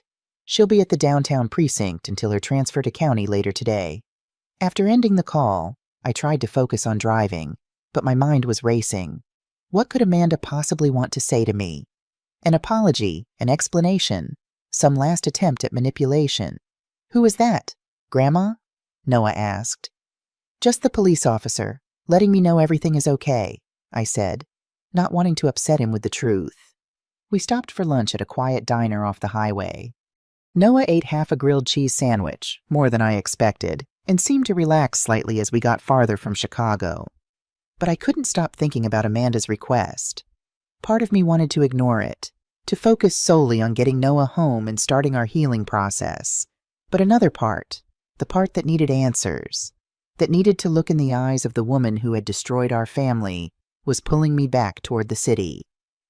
After lunch, I made a decision. I called my neighbor, Martha, who had been keeping an eye on my house during my absence. Martha, I need a huge favor, I explained after updating her on the situation. Could Noah stay with you for a few hours? I need to go back to Chicago to take care of something important. Martha, bless her, agreed immediately. Of course, Linda, he'll be safe with me. I'll make up the spare room and find some toys my grandkids left last visit. I turned to Noah, who was watching me with those two perceptive eyes. Noah, I need to go back to the city for a little while. You're going to stay with my neighbor Martha. She's very nice, and she has a friendly old dog named Rusty. Fear flashed across his face. Why do you have to go back? Is it Mom? Is she coming after me? I took his hands in mine. No, sweetheart. Your mom is in jail, and she can't hurt you anymore. But there are some things I need to take care of about your dad. Important things that will help us say goodbye to him properly. It wasn't entirely a lie, but it wasn't the full truth either. I felt guilty for the omission, but I couldn't bring myself to tell him I was going to confront the woman who had caused his father's death. Will you come back? He asked, his voice small. Of course I will, I promised. Tonight, and then we'll be together at my house. Your house now, too. He seemed to accept this, though reluctantly. We drove the rest of the way to my town in companionable silence, Noah occasionally pointing out interesting sights along the highway. Martha welcomed us warmly. Her kind face creased with concern as she took in Noah's thin frame and solemn expression. Her elderly golden retriever, Rusty, immediately came to sniff Noah's hand, his tail wagging gently. This must be Noah, Martha said, kneeling to his level. I've heard so much about you. Would you like to help me bake some cookies while your grandma takes care of her errands? Noah looked at me uncertainly. I nodded encouragingly, and he turned back to Martha with a tentative smile. What kind of cookies? Chocolate chip, of course, Martha replied, as if it were obvious. With extra chips, the way I always make them. I hugged Noah tightly before leaving. I'll be back tonight, sweetheart. Be good for Martha. Okay. He nodded, already being led toward the kitchen by Martha, Rusty padding along behind them. The drive back to Chicago seemed twice as long without Noah beside me. I had time to think, to plan what I might say to Amanda. Anger, grief, and curiosity warred within me. What could she possibly say that would matter now? What explanation could justify what she had done at the downtown precinct? Officer Roberts met me in the lobby. Mrs. Brown, thank you for coming. I want to be clear. You don't have to do this. And if you do, I'll be in the room with you the entire time. I need to see her, I said firmly. I need to understand why she did this. He nodded, leading me through security checkpoints to a small interview room. She's being brought in now. Remember, you can end this conversation at any time." I sat at the metal table, my hands clasped tightly in my lap to hide their trembling. A few minutes later, the door opened, and Amanda was led in by a female officer. Her hands were cuffed in front of her, and she wore an orange jumpsuit. Her once beautiful face was haggard, her eyes hollow, her blonde hair limp and unwashed. For a moment, we simply stared at each other across the table. I searched her face for any trace of the young woman I had once welcomed into our family, the woman James had loved, the mother of my grandson. I found nothing familiar in her cold eyes. "Linda," she finally said, her voice rough. "You came. Why did you want to see me?" "Amanda?" I asked, surprised by the steadiness of my own voice. She glanced at Officer Roberts, who stood impassively by the door, then leaned forward slightly. "How's Noah?" The question caught me off guard. "He's traumatized," I said flatly. "He hid under his bed for 2 weeks after watching his father die. He was dehydrated, malnourished, terrified. How do you think he is?" Amanda flinched slightly. "I didn't know he was there. James said he was with you. He lied to protect his son," I replied. "His last act was to hide Noah from you and that thug you brought into his home." She looked down at her cuffed hands. "It wasn't supposed to happen like that. Wilson wasn't supposed to hurt James. He was just there to scare him, to make him give me the money." "The money for your gambling debts," I said, unable to keep the contempt from my voice. "The same debts James had already helped you pay multiple times." Amanda's jaw tightened. "You don't understand. These weren't ordinary debts. These people. They don't just send collection notices. They break bones. They threatened to hurt Noah if I didn't pay. So instead, you got his father killed and left him to die alone in that house," I retorted. A stellar maternal instinct. Her eyes flashed with anger. "I didn't mean for James to die when he fell. When I saw the blood, I panicked. Wilson said we had to get rid of the body, that we'd both go to prison if we called for help." "And the insurance policy?" I asked coldly. "Was that just a convenient bonus?" Amanda had the grace to look ashamed. "I knew about the policy. James never changed the beneficiary after the divorce. I thought maybe that was a sign he still cared, that he wanted to make sure I'd be okay." "He forgot," I said bluntly. "He was busy being a single father to the son you abandoned." She flinched again. "I didn't abandon Noah. James got full custody because of my problems, but I never stopped loving my son." "Love?" I couldn't keep the incredulity from my voice. "You left him alone in that house. You never went back to check on him. If I hadn't gone to look for them, Noah would have died under that bed, waiting for his father to return." Tears welled in Amanda's eyes. "I thought he was with you. I swear, Linda, I would never have left him there if I knew." I studied her face, searching for truth in her words. Perhaps she was sincere about this one thing. Perhaps she hadn't known Noah was in the house. But it changed nothing about what she had done. "Why did you want to see me, Amanda?" I asked again. "To ease your conscience, to ask forgiveness because I don't have any to give you." She wiped at her tears with cuffed hands. "I wanted to know that Noah was okay, and I wanted to tell you that I'll sign away my parental rights. Noah should be with you. You're the only real mother he has left." Climax 3, I hadn't expected this. For a moment, I was speechless. "Wilson is testifying against me," Amanda continued. "I'm going to prison for a long time. Noah deserves better than a mother behind bars. He deserves you." I leaned forward, looking directly into her eyes. "Noah already has me. I would have fought you with everything I had to keep him away from you. But I'm grateful that you're making the right decision for once." Amanda nodded, fresh tears spilling down her cheeks. "There's something else. James had a safety deposit box at First National. The key is in his desk drawer at home. There are important documents in there, things Noah might need someday." I made a mental note of this information, wondering why she was sharing it now. "Tell Noah," Amanda began, then faltered. "Tell Noah I'm sorry. Not that it matters. But I am sorry." I stood, signaling that the conversation was over. "Goodbye, Amanda." As I turned to leave, she called after me. "Linda, take care of my boy." I paused at the door but didn't turn back. "I will, not for you, but for James, and for Noah himself." Officer Roberts escorted me back to the lobby. "Are you all right, Mrs. Brown?" I took a deep breath, steadying myself. "Yes, I got what I needed. She's going to sign away her parental rights." He nodded approvingly. "That will make things easier legally. I'll have our victim services coordinator contact you about the formal guardianship process." I thanked him for everything he had done, and he promised to keep me updated on the case as it progressed. But as I walked to my car, I knew the legal proceedings were just formalities now. The real work, helping Noah heal, building a new life together, honoring James's memory, lay ahead of us. The drive back to my town was quieter somehow. The weight of confrontation lifted from my shoulders.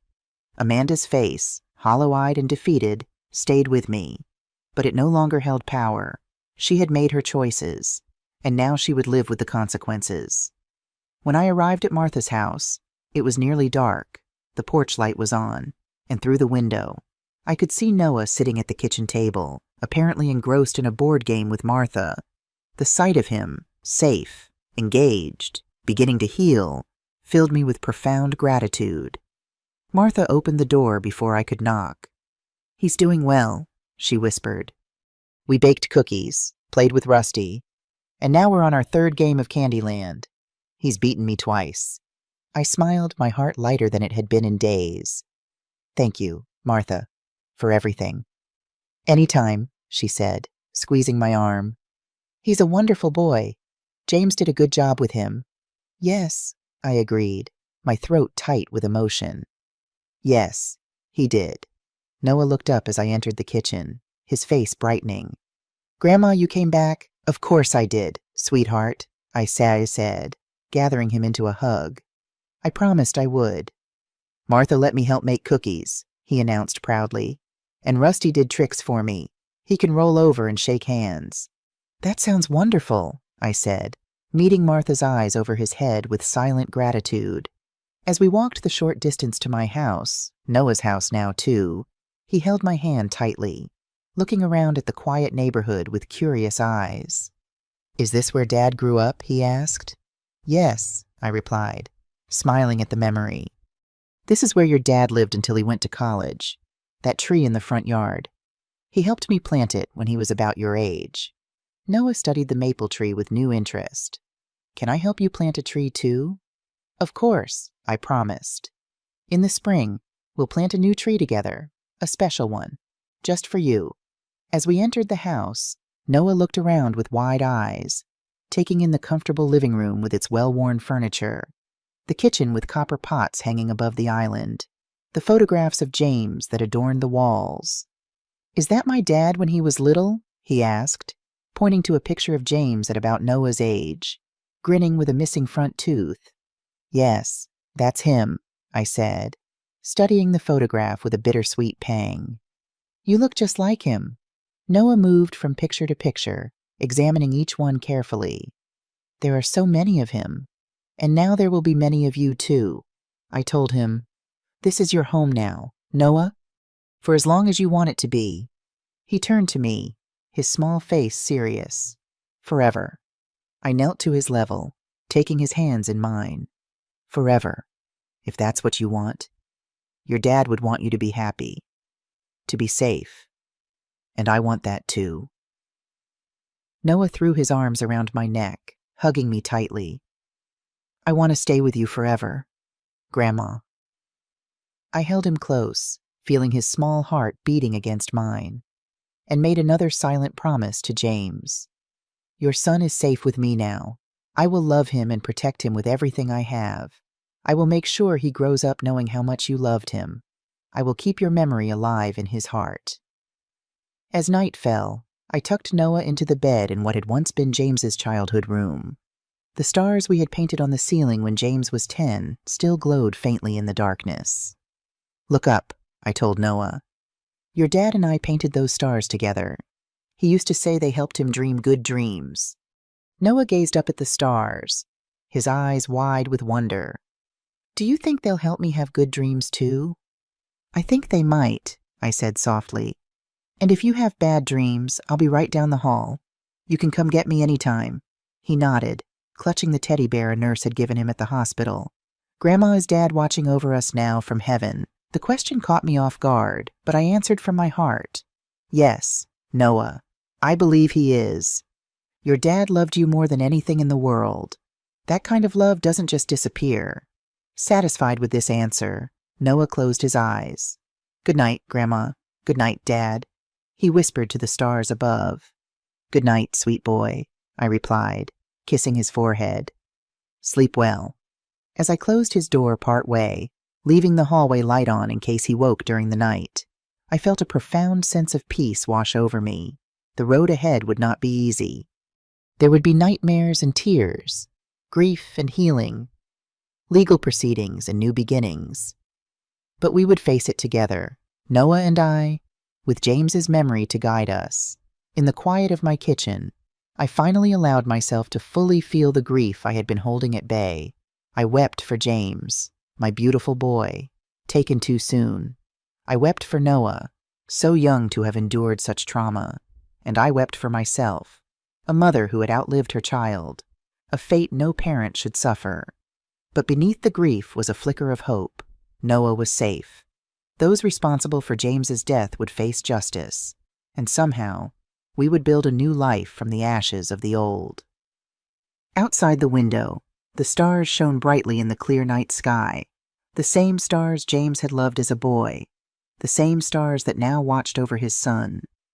Good night, James, I whispered to the heavens. I've got him now, I promise you. He's safe with me. The weeks that followed were a delicate balance of grief and healing, of endings and beginnings. Noah and I fell into a gentle routine in my small house, each day bringing small victories and occasional setbacks. The first week was the hardest. Noah woke screaming from nightmares nearly every night, his small body trembling with remembered terror. I would rush to his room, gathering him into my arms, rocking him gently until his breathing steadied. I'm here, Noah, I would whisper. You're safe now. During the day, he was often quiet, following me from room to room as if afraid I might disappear if he let me out of his sight. He approached the house cautiously, exploring each room with careful deliberation, as if mapping escape routes. I contacted the child psychologist Dr. Patel had recommended, a kind-eyed woman named Dr. Bennett, who specialized in childhood trauma. Noah was reluctant at first, clinging to my hand when I tried to leave him for his first session. I'll be right outside the door, I promised. Just on the other side, and you can call for me anytime. Doctor, Bennett smiled reassuringly. We're just going to talk and maybe draw some pictures today. Noah, nothing scary.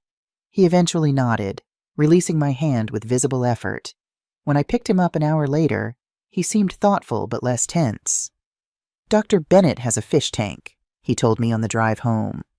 The blue fish is named Bubbles. It was a small thing, but I recognized it as progress, the first time he'd volunteered information without being asked. We settled into a patterned breakfast together at the kitchen table, followed by homeschooling lessons the local school had agreed he could finish the year at home given the circumstances, then lunch and quiet activities in the afternoon. 3 times a week, we visited Dr. Bennett, and gradually, Noah began to open up more. Officer Roberts called regularly with updates on the case. Amanda and Marcus Wilson had both been formally charged, Amanda with second-degree murder, child endangerment, and insurance fraud, Wilson with second-degree murder and obstruction of justice. Both were being held without bail. Wilson is cooperating fully, Officer Roberts told me.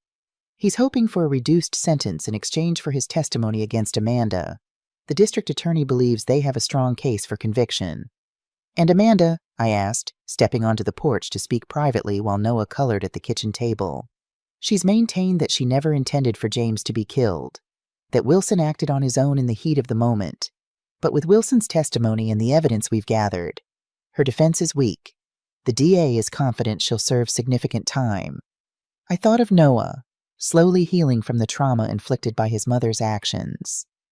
Good, I said simply. One afternoon, about 3 weeks after we'd returned home, I found Noah standing in the hallway, staring intently at a photograph of James as a teenager, proudly holding up a trophy from a science fair. Dad was smart, wasn't he? Noah asked as I approached. Very smart, I agreed, standing beside him. He won that trophy for a project about renewable energy. He built a little wind turbine that could power a light bulb. Noah studied the picture, his expression thoughtful. I miss him, Grandma. I knelt beside him, putting my arm around his thin shoulders. I miss him too, sweetheart. Every day. Sometimes I forget what his voice sounded like, Noah confessed, his voice small. Does that make me a bad son? No, Noah, I said firmly. It doesn't make you bad at all. It's normal to have trouble remembering everything. That's why we have pictures and videos to help us. His eyes widened. You have videos of Dad? I nodded. I have home movies from when he was growing up, and I think there are some recent ones on his laptop that we brought from your old house. Would you like to watch some? He nodded eagerly, the first real enthusiasm I'd seen from him since the tragedy. That evening, we sat together on the sofa, watching old VHS tapes I'd converted to digital years ago. James riding his first bike, opening presents on Christmas morning, performing in a school play. Noah watched with rapt attention, occasionally pointing at the screen with delight. Dad looks like me, he exclaimed as a 10-year-old James grinned at the camera, showing off a science project. He does, I agreed, my heart full. You have his smile, his eyes, even the way he tilts his head when he's thinking hard about something. Later, I connected James's laptop to the TV. There weren't many videos, but we found a precious few. James and Noah building a snowman the previous winter. Noah's last birthday party where James had smeared frosting on his own nose to make Noah laugh. A trip to the zoo where Noah had been fascinated by the penguins. As James's voice filled the room, warm, gentle, full of love for his son, I saw Noah's eyes light up with recognition. That's how he sounded, he whispered, as if to himself. I remember now. That night, for the first time since we'd come home, Noah slept through the night without nightmares. The next morning, he came to breakfast with a determined look on his small face. Grandma, can we visit Dad's grave today? The question caught me off guard. James's funeral had been small and private, held while Noah was still in the hospital. I'd explained to Noah that his father had been buried in the peaceful cemetery a few miles from our house, but he hadn't asked to visit until now. Of course we can, I said, studying his face. Are you sure you're ready? He nodded solemnly. I want to talk to him. Doctor, Bennett says it's okay to talk to people even after they're gone. After breakfast, we drove to the cemetery. It was a beautiful spring day, the kind James had always loved. Birds sang in the ancient oak trees that dotted the grounds, and wildflowers had begun to bloom among the graves. James's plot was beneath a spreading maple tree, the polished granite headstone still so new it gleamed in the morning light. I'd chosen the inscription carefully, James Michael Brown, beloved son and father, forever in our hearts. Noah stood quietly beside me, his small hand in mine, looking at the headstone with a mixture of sadness and curiosity. This is where Dad is now, he asked. His body is here, I explained gently. But the part of him that made him your dad, his love, his thoughts, his spirit, that's all around us, especially in you. Noah nodded as if this made perfect sense to him. Then he took a step forward, releasing my hand. Hi, Dad, he said to the headstone, his voice small but steady. It's me, Noah. I'm living with Grandma now. She takes good care of me, and she has pictures of you everywhere. I stepped back slightly, giving him space for this private moment. Noah continued, gaining confidence as he spoke. I miss you a lot. Grandma says you saved me by telling me to hide. That was really brave. His voice caught slightly. I tried to stay hidden like you said, but I got really thirsty. I hope you're not mad that I came out to get water. Tears filled my eyes as I watched this brave little boy, confronting his loss with such honesty. The police caught Mom and the bad man, Noah continued. They can't hurt anyone else now. Grandma says they'll be in jail for a long time. He paused, scuffing his shoe in the grass. I'm not having so many bad dreams anymore. Dr. Bennett is helping me. She has a fish named Bubbles. He fell silent for a moment, then added, I love you, Dad. Grandma says you can hear me, so I wanted you to know that. Noah turned back to me, his eyes wet but his expression peaceful. Is it okay if we come back again? I think Dad might get lonely. I knelt and hugged him tightly. We can come as often as you want, sweetheart. As we walked back to the car hand in hand, I felt a subtle shift in Noah, as if some of the weight he'd been carrying had lifted. He wasn't healed, the road ahead was still long, but he had taken an important step forward. That evening, as I tucked him into bed, Noah asked, Grandma, what's going to happen to Mom? I sat on the edge of his bed, considering how to answer. I had been expecting this question, but it still caught me off guard. Your mom and Mr. Wilson are going to have a trial, I explained carefully. That's where they tell their side of the story, and the police tell what they found out, and then a judge and jury decide what should happen. Noah nodded, processing this. Will they go to jail forever? For a very long time, I said. What they did was very serious. He was quiet for a moment, then asked, Do I have to see Mom at the trial? No, sweetheart, I assured him quickly. You won't have to see her. The police have your statement already, and that's all they need. Relief washed over his face. Good. I don't want to see her.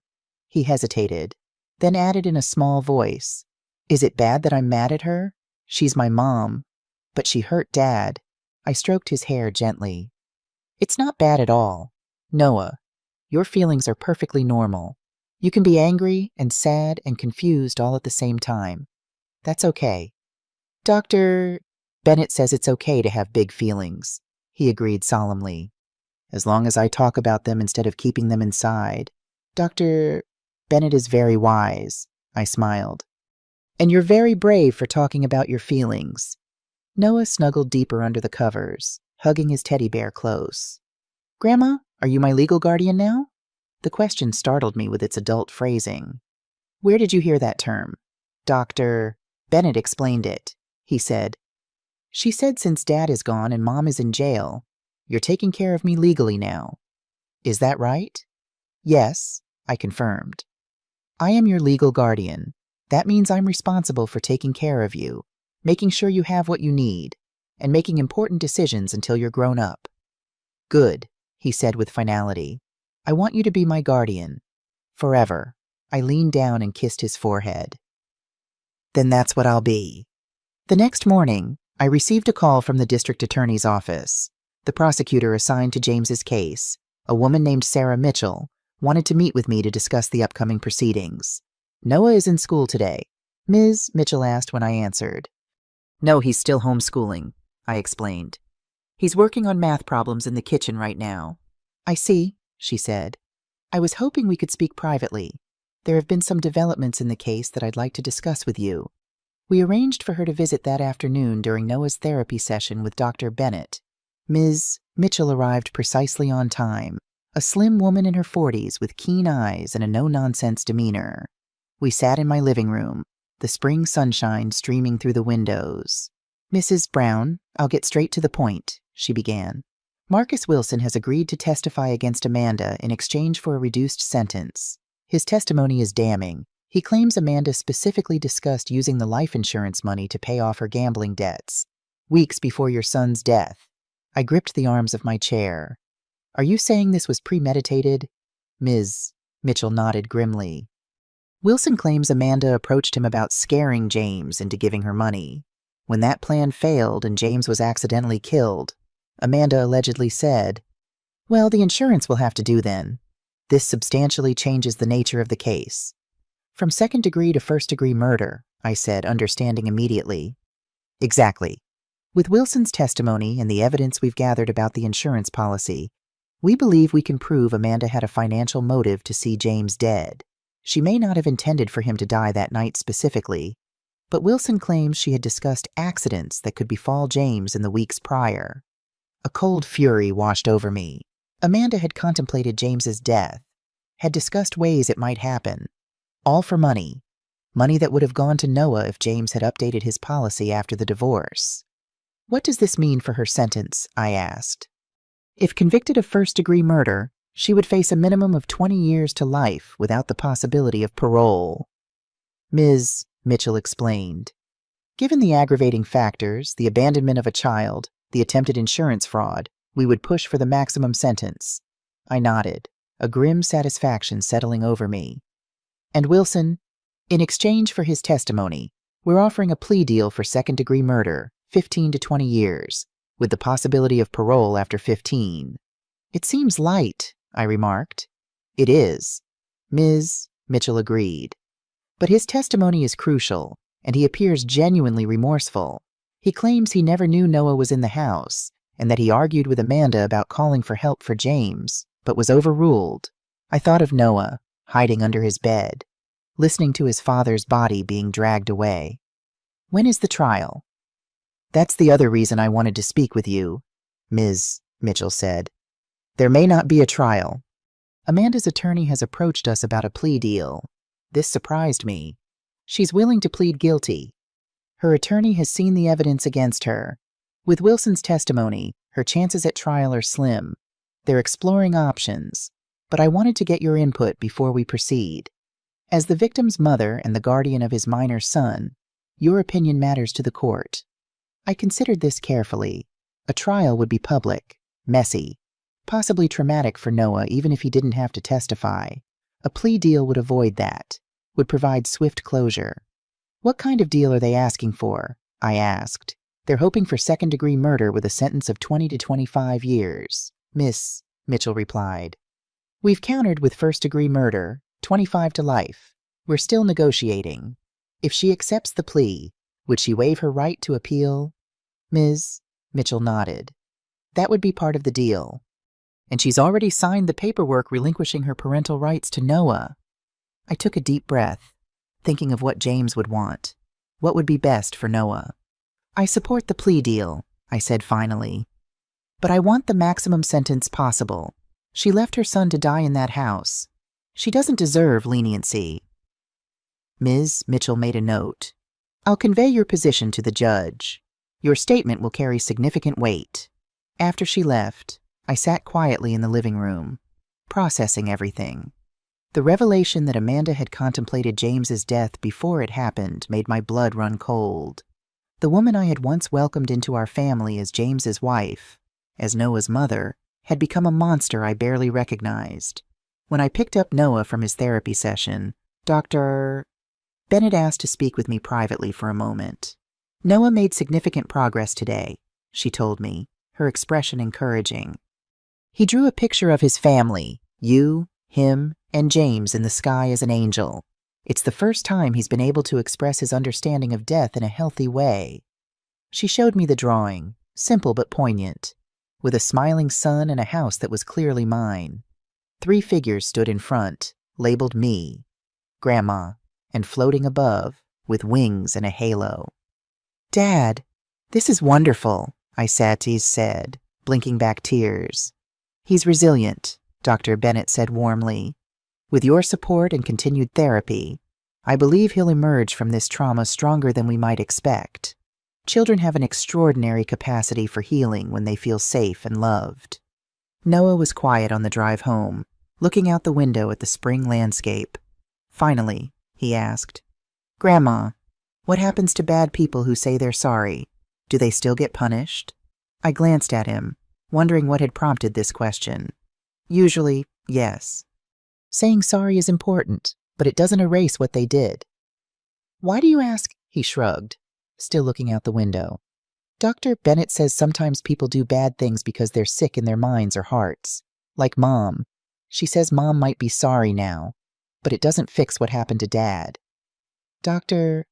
Bennett is right, I said carefully.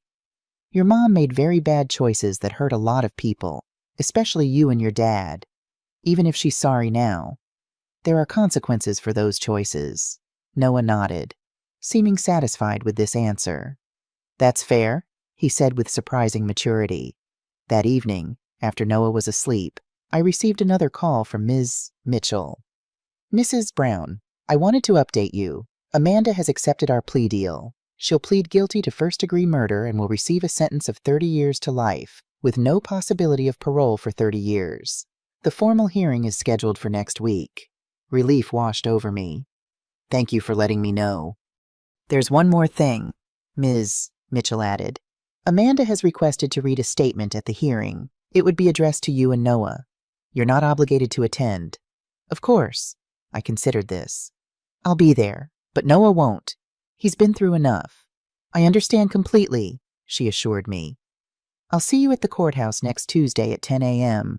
After hanging up, I sat on my back porch, looking up at the stars. 30 years. Amanda would be in her 60s before she could even be considered for parole.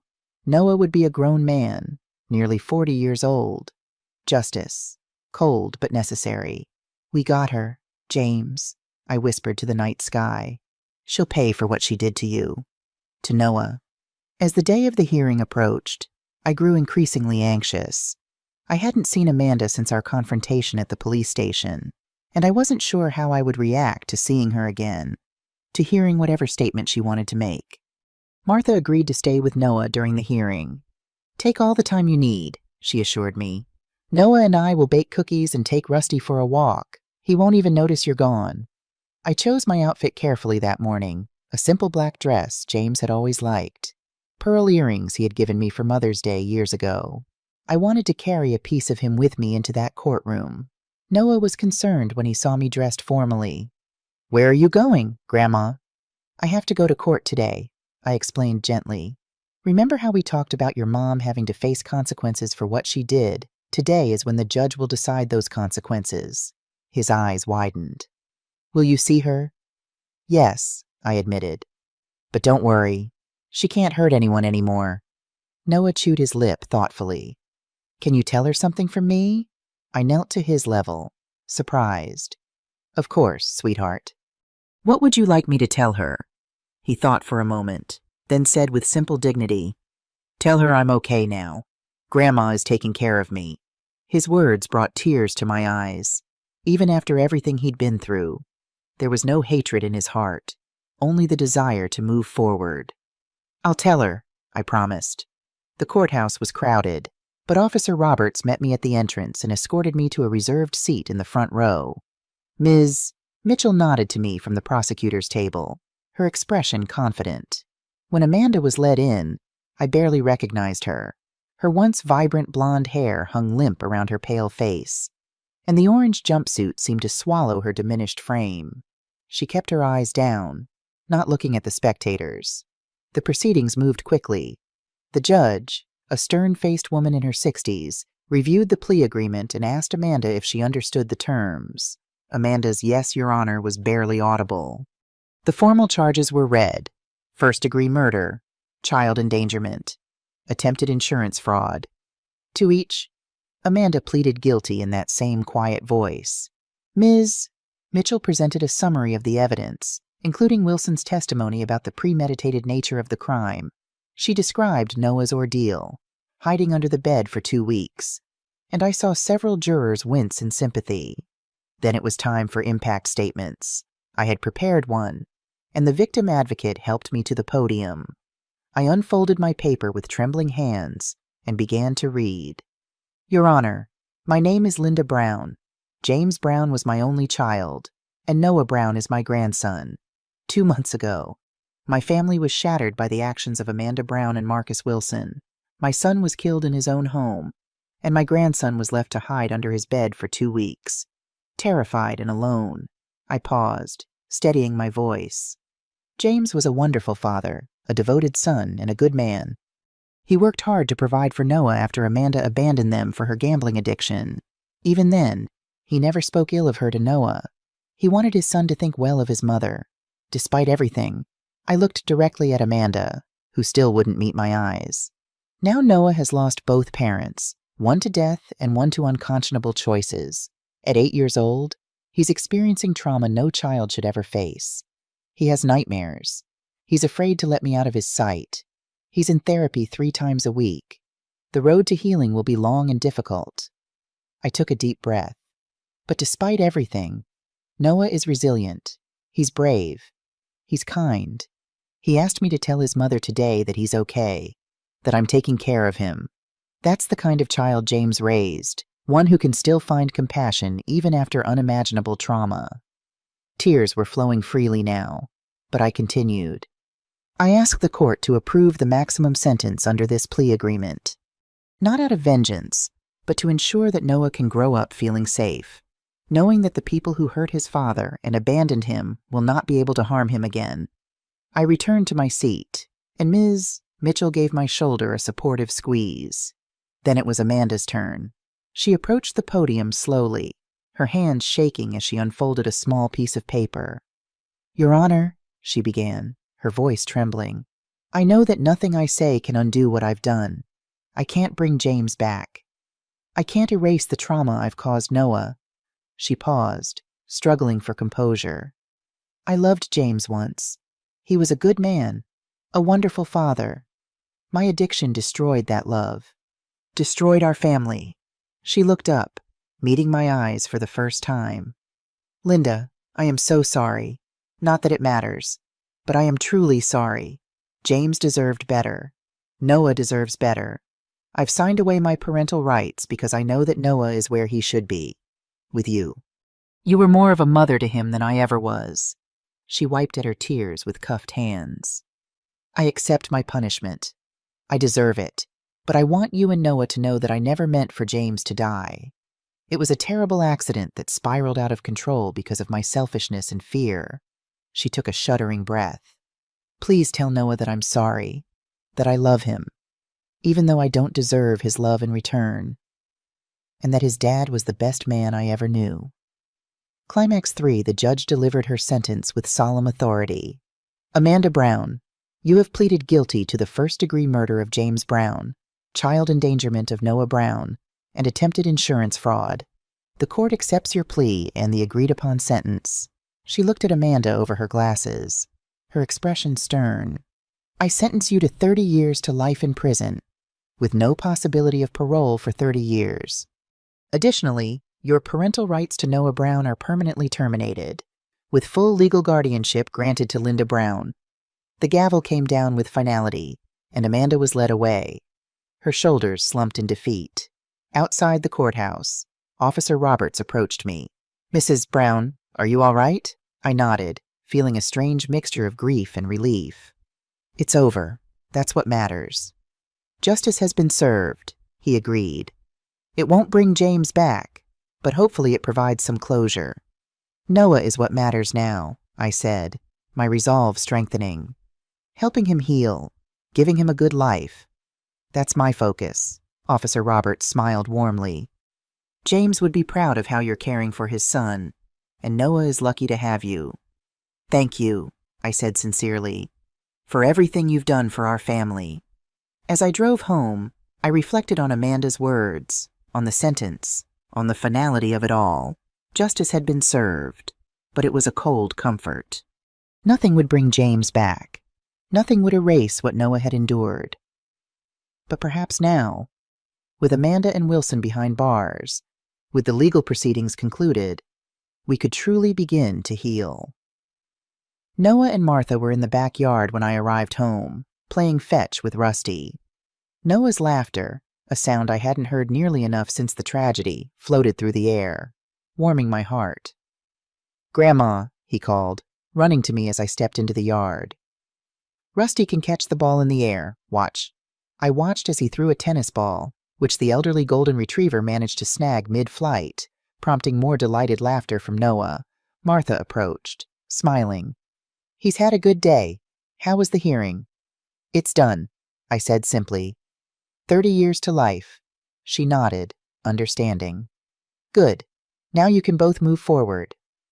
After Martha left, Noah and I sat on the back porch swing, watching birds visit the feeder I'd hung from the maple tree.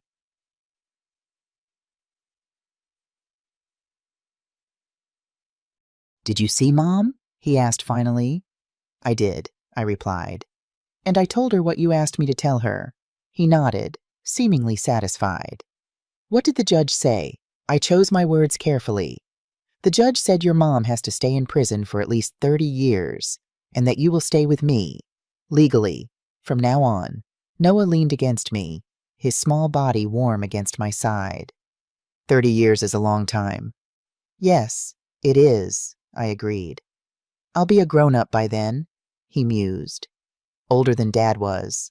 The observation, so matter-of-fact from his young lips, squeezed my heart. That's right. Grandma, he asked after a moment of watching a cardinal at the feeder. Can we plant Dad's tree now, the special one you said we could plant for him? I smiled, wrapping my arm around his shoulders. Yes, Noah. I think it's the perfect time to plant your dad's tree. The following Saturday, we planted a young maple sapling in the backyard, in a spot where it would eventually provide shade for the porch swing. Noah helped dig the hole, his small hands working alongside mine in the rich earth. As we patted the soil around the base of the tree, Noah asked, "Will it grow as tall as the house?" "Even taller," I promised. "And every year, it will grow a little more, just like you. One day, your children might sit under this tree." He considered this, his expression thoughtful. "I'll tell them about Dad, about how brave he was, and how he saved me."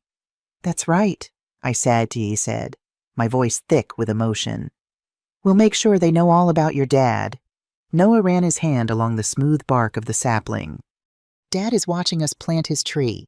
Isn't he from heaven?" I looked up at the clear blue sky, thinking of James, the toddler who had held my hand with complete trust, the teenager who had rolled his eyes at my worrying, the man who had been such a wonderful father to Noah. "Yes, sweetheart," I said with certainty. "Your dad is watching, and he's very proud of you." Noah smiled, a genuine smile that reached his eyes for the first time in months. "I'm proud of him, too." As we walked hand in hand back to the house, I felt a sense of peace settle over me. The road ahead would still have its challenges, but we had taken the first steps toward healing, toward a new life built on the foundation of love James had left behind. Justice had been served. Amanda would pay for her crimes. But the real victory wasn't in punishment. It was in Noah's resilience, in his slow but steady healing, in his ability to still find joy despite all he had lost. That night, as I tucked Noah into bed, he asked, "Grandma, can we visit Dad's grave again tomorrow? I want to tell him about his tree." "Of course," I promised, smoothing his hair back from his forehead. "We can visit him anytime you want." Noah yawned, his eyes growing heavy. "I think he'll like the tree. It's going to be really tall someday." "Just like you," I said softly. As Noah drifted off to sleep, I sat beside his bed, watching over him as James no longer could. The stars James and I had painted on the ceiling years ago glowed faintly in the darkness, a connection between past and present, between father and son. "Good night, Noah," I whispered. "Good night, Jameses." Outside the window, a gentle breeze rustled the leaves of the newly planted maple sapling, James's tree, a living memorial to a life cut short, but a love that would endure forever. What would you do if you were in my place? Have you ever been through something similar? Comment below. I wonder sometimes about the choices that led us here, about the random cruelty of fate that took James from us but spared Noah. I wonder about Amanda, sitting in her prison cell, and whether she truly understands the magnitude of what she's done. I wonder what James would think of how I'm raising his son, whether he would approve of my decisions. But then I look at Noah, playing in the yard, reading a book, carefully watering his father's tree, and I know that wondering changes nothing. What matters is this moment, this child, this second chance we've been given to build a life from the ashes of tragedy. If there's one thing I've learned from this nightmare, it's that love is stronger than death, stronger than grief, stronger than the worst humanity can inflict. Love is what kept Noah alive under that bed for 2 weeks. Love is what drives me to help him heal, day by difficult day. Love is what connects us to James, even now. And love will be enough. It has to be. I've left 2 of the channel's favorite stories that will surprise you. Thank you for staying with me until the end.